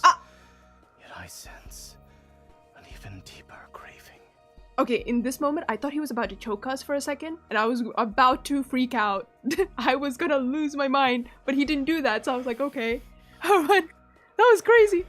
Back shots in real time is absolutely diabolical. That's crazy. Okay, can I tell you guys my headcanon that I just thought of? Okay, so... Okay, what if I make this into an art piece, okay? Hear me out. Okay, hear me out. Present time Zayne and MC. MC is getting ready for, like, a party, and Zayne is coming along. She wears, like, a red backless dress. And she's like, Zayne, can you help me put this necklace on? And then he'll be like, yes, sure, milady. And then he puts a necklace on her. And then he just like, while he does that, he like kisses her on her back. Ah! Let me cook! Let me cook! That was the headcanon that came to my brain. And I'm like, you know what? This is kind of tasteful. Maybe if I do art for this is kind of tasteful. MC getting Zayne backshot art, say less. I don't know why. The thing is, that scene where he was like kissing her back, I was just thinking like that brain like entered, that scenario entered in my brain, and I'm like, you know what? This could be a great, like, if I was making like a one-shot manga and I'm doing an art piece, that'd be crazy. Hi Mev. Nope. And to answer your question, no, it's not. Please finish though. I remember you were saying you don't finish it. Oh, the art? Yeah, I still haven't finished it. I still haven't finished the Zayne art. Wow, guys, that's it. That's it, guys. 18 plus version on Patreon. I don't even have a Patreon. I don't have one. And I don't think I really need one. I'll take the guy to go, thanks. Mev. I see you, Mev. I see you. I see you and your preferences. I see. Zayne. Is quite soft, isn't it? Zayne, you made me sad. How dare you? I did your story and what did you do? Made me sad. But I didn't cry, so... Surprisingly, I have like 5 sheets of tissue thinking that I was gonna cry, but I actually didn't cry. But that doesn't mean that I wasn't sad because I was sad. Otsukare Seika and Zaddy. Zaddy Zayne. Did you claim the pose where they have the lasso? Wait, what are you talking about? Did you claim the pose where they have the lasso? Oh, from the events? I have collected the poses. Wait, we can have a look. Wait, what do you mean there's a lasso pose? Wait, whoa, wait, that just connected. Wait, hold on, what do you mean? Hang on. What do you mean? What do you mean? What do you mean? What do you mean? I'm gonna have to check. I'm gonna have to see for science. What do you mean by lasso? Wonder Woman lasso for real? What are you guys talking? Hang on. I need to check this pose. What are you talking about? Oh, duo. Ah! Ah! 1 moment! Hold on! Wait. Zoom in. How do I zoom in? Okay, this is not how I zoom in. Hang on. Come closer. I need to examine this for science. Okay, I do not have his other outfit, unfortunately, because I don't have the other pair.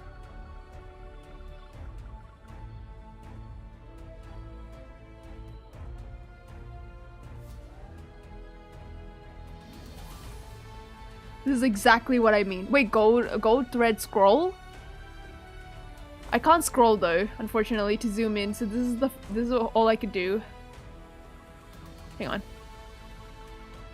Okay, camera, where's the camera? Zayne has actual cool poses, but his outfits are boring as hell. Honestly, I'll let you have that one because yeah, sometimes Zayne's outfits are not as creative, but man. You know what this kind of reminds me of? If it's like, you know those like soulmate stories about like red thread of fate? Like it kind of reminds me of that, but it's like the gold thread. Okay, hang on. Now let me try the other poses. So there were other ones as well. Sorry, MC. It's just gonna be him for this one. I want to see his other poses he has. Oh no, he doesn't have it. Hold on, go back.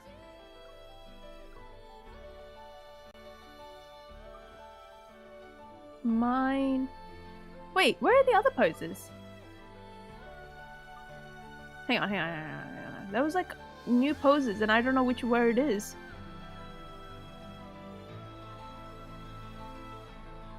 Wait, where is it? Hold on.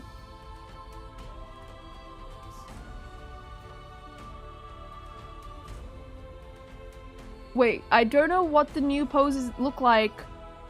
Is it this? Oh, no. Which one is it? Ah, this one. Okay, I see. Oh, okay. This one, and what was the other one?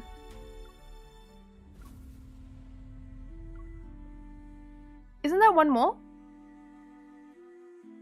Is that it?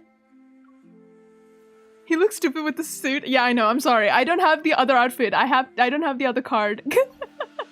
This is all I can work with. Go thread of backshots, girl. You wild. All right. Okay. Yep. Kind of works with the Master of Fate outfit. But that's it.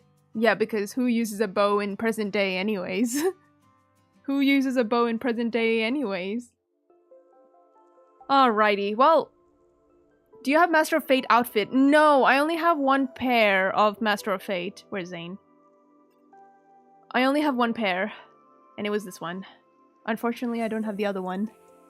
I feel like every single Zayne myth card is always one missing. One pair is missing.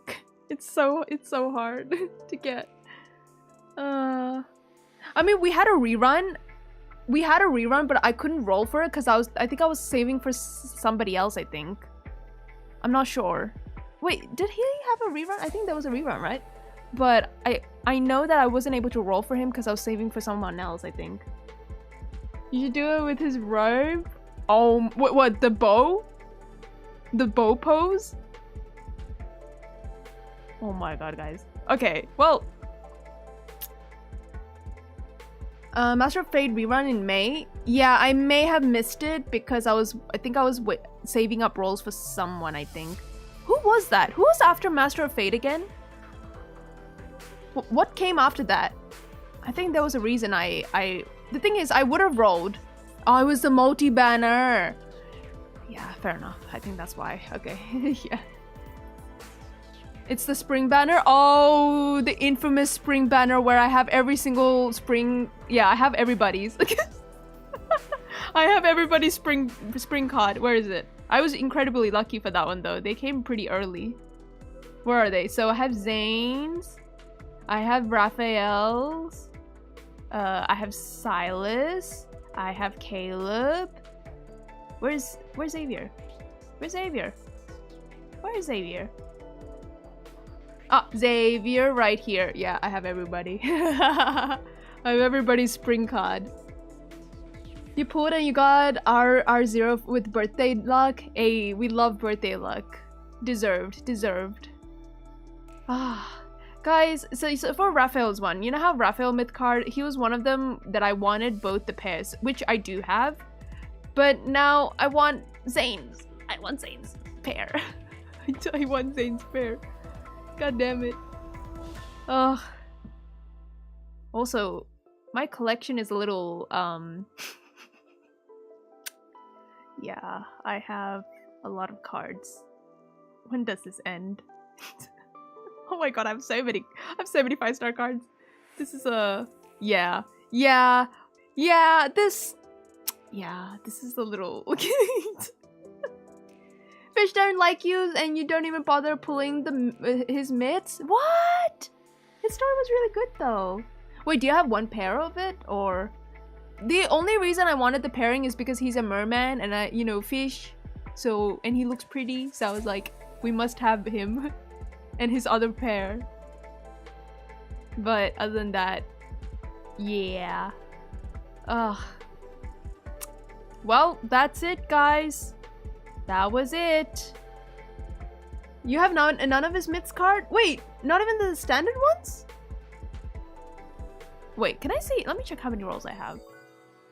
600. Yeah. I have used all of my rolls for Zayne, and I was able to get first one of the pairs. How many 600 rolls? Wait, sorry, 600 rolls. 600 dia. How much is that? Like 3 rolls? How many is that? Oh wait, wrong one. I have to go to shop. Shop.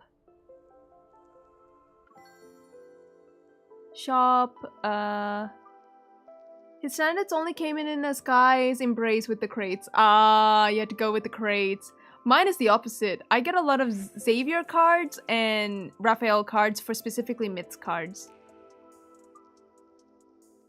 Okay, how many rolls is this? This one is 4. Oh, 4, 5. So I have 5 currently.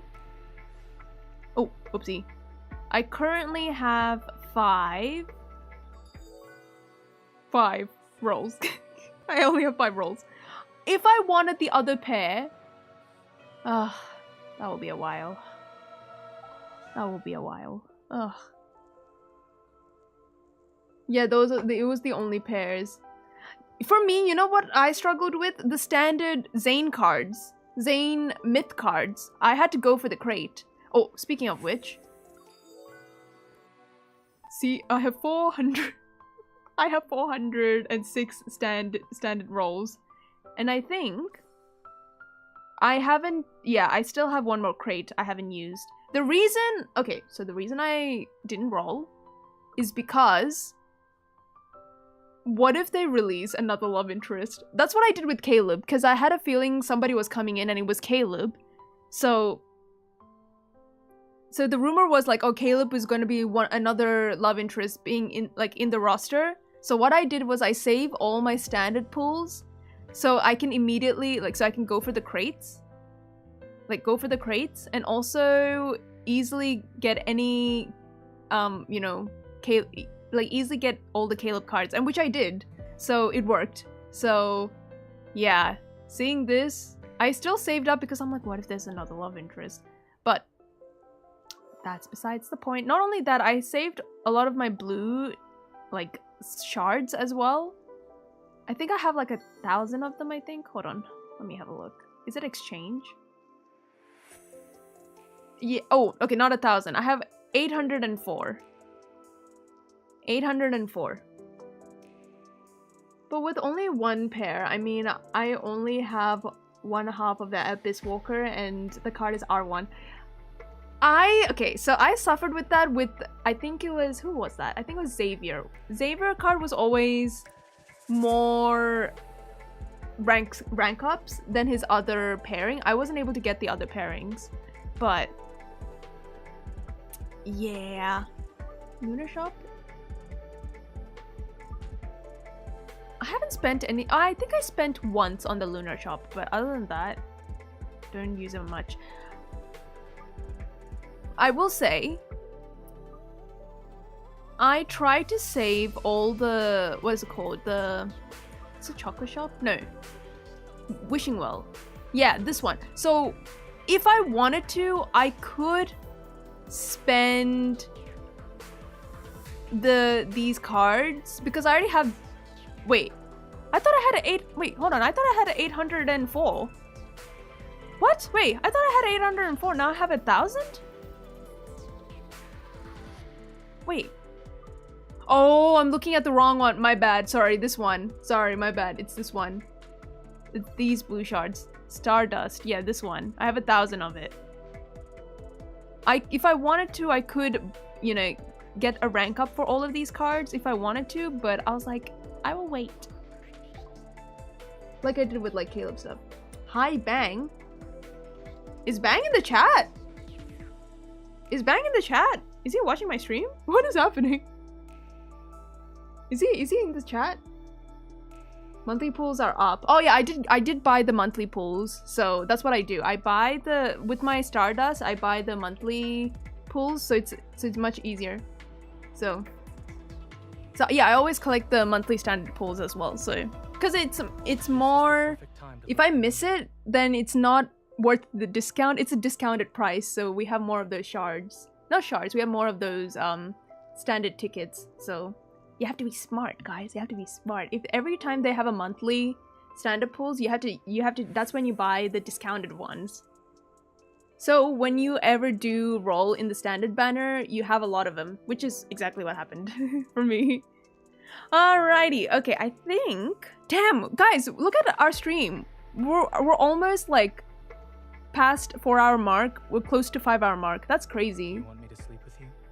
Oh, what did he just say? What did you just tell me? Okay, Zayne. All right. Okay, sir. That was wild. What did he? Has he ever told me that? He has never told me that. Zaddy, chill. Wait, can I just say? Are you curious about the 6th love interest? I am. I'm hoping he's either blonde or redhead. That's all I ask for. Someone different hair color. Also, can I just say? 07. See ya next time. Work is calling you again. You know what? I probably should, because we're almost done with lad streams. We might as well end it. Also, look at my... By the way, Zaddy is given to Silas. I called him male wife. Everyone is calling Zayne Zaddy, but I'm like, he's male wife. But Zaddy is Silas. And I gave Yandere to Caleb, Brat to Raphael, and Bunny to Xavier. I hope you guys like the nicknames I've given them. Oh yeah, change my context. I am so creative, guys. I'm so creative with my nicknames. Raphael, Brat. Anyhow, all right. I'm gonna end the YouTube live stream. So if anyone in the YouTube chat, thank you so much for hanging out with us. I really appreciate it. We did some. I didn't think we yapped after the myths card. But yes, thank you so much for watching. I really appreciate it. I don't know if for any cards. How many days left? Hold on. As far as I know, there's no new cards stories coming up. We have 7 days left, so we'll find out next week what are the new cards are going to be like. So if high chance, I don't know if I will get the next card that's coming up next week. Not sure yet, but we'll see. So I'll see you possibly a Wednesday. So YouTube say hi to Twitch, say bye to Twitch chat, and Twitch chat say bye to YouTube chat. I'll most likely see you on Wednesday. No, I'm not sure next Wednesday, but some Wednesday. We'll see. All right. A bit odd today. Oh, What's wrong? There's nothing wrong, Zayne. All right. Bye, YouTube chat. Goodbye. Goodbye. I'll see you on a Wednesday. Goodbye. Bye Twitch. Not Twitch. Bye YouTube chat. Bye. Bye YT.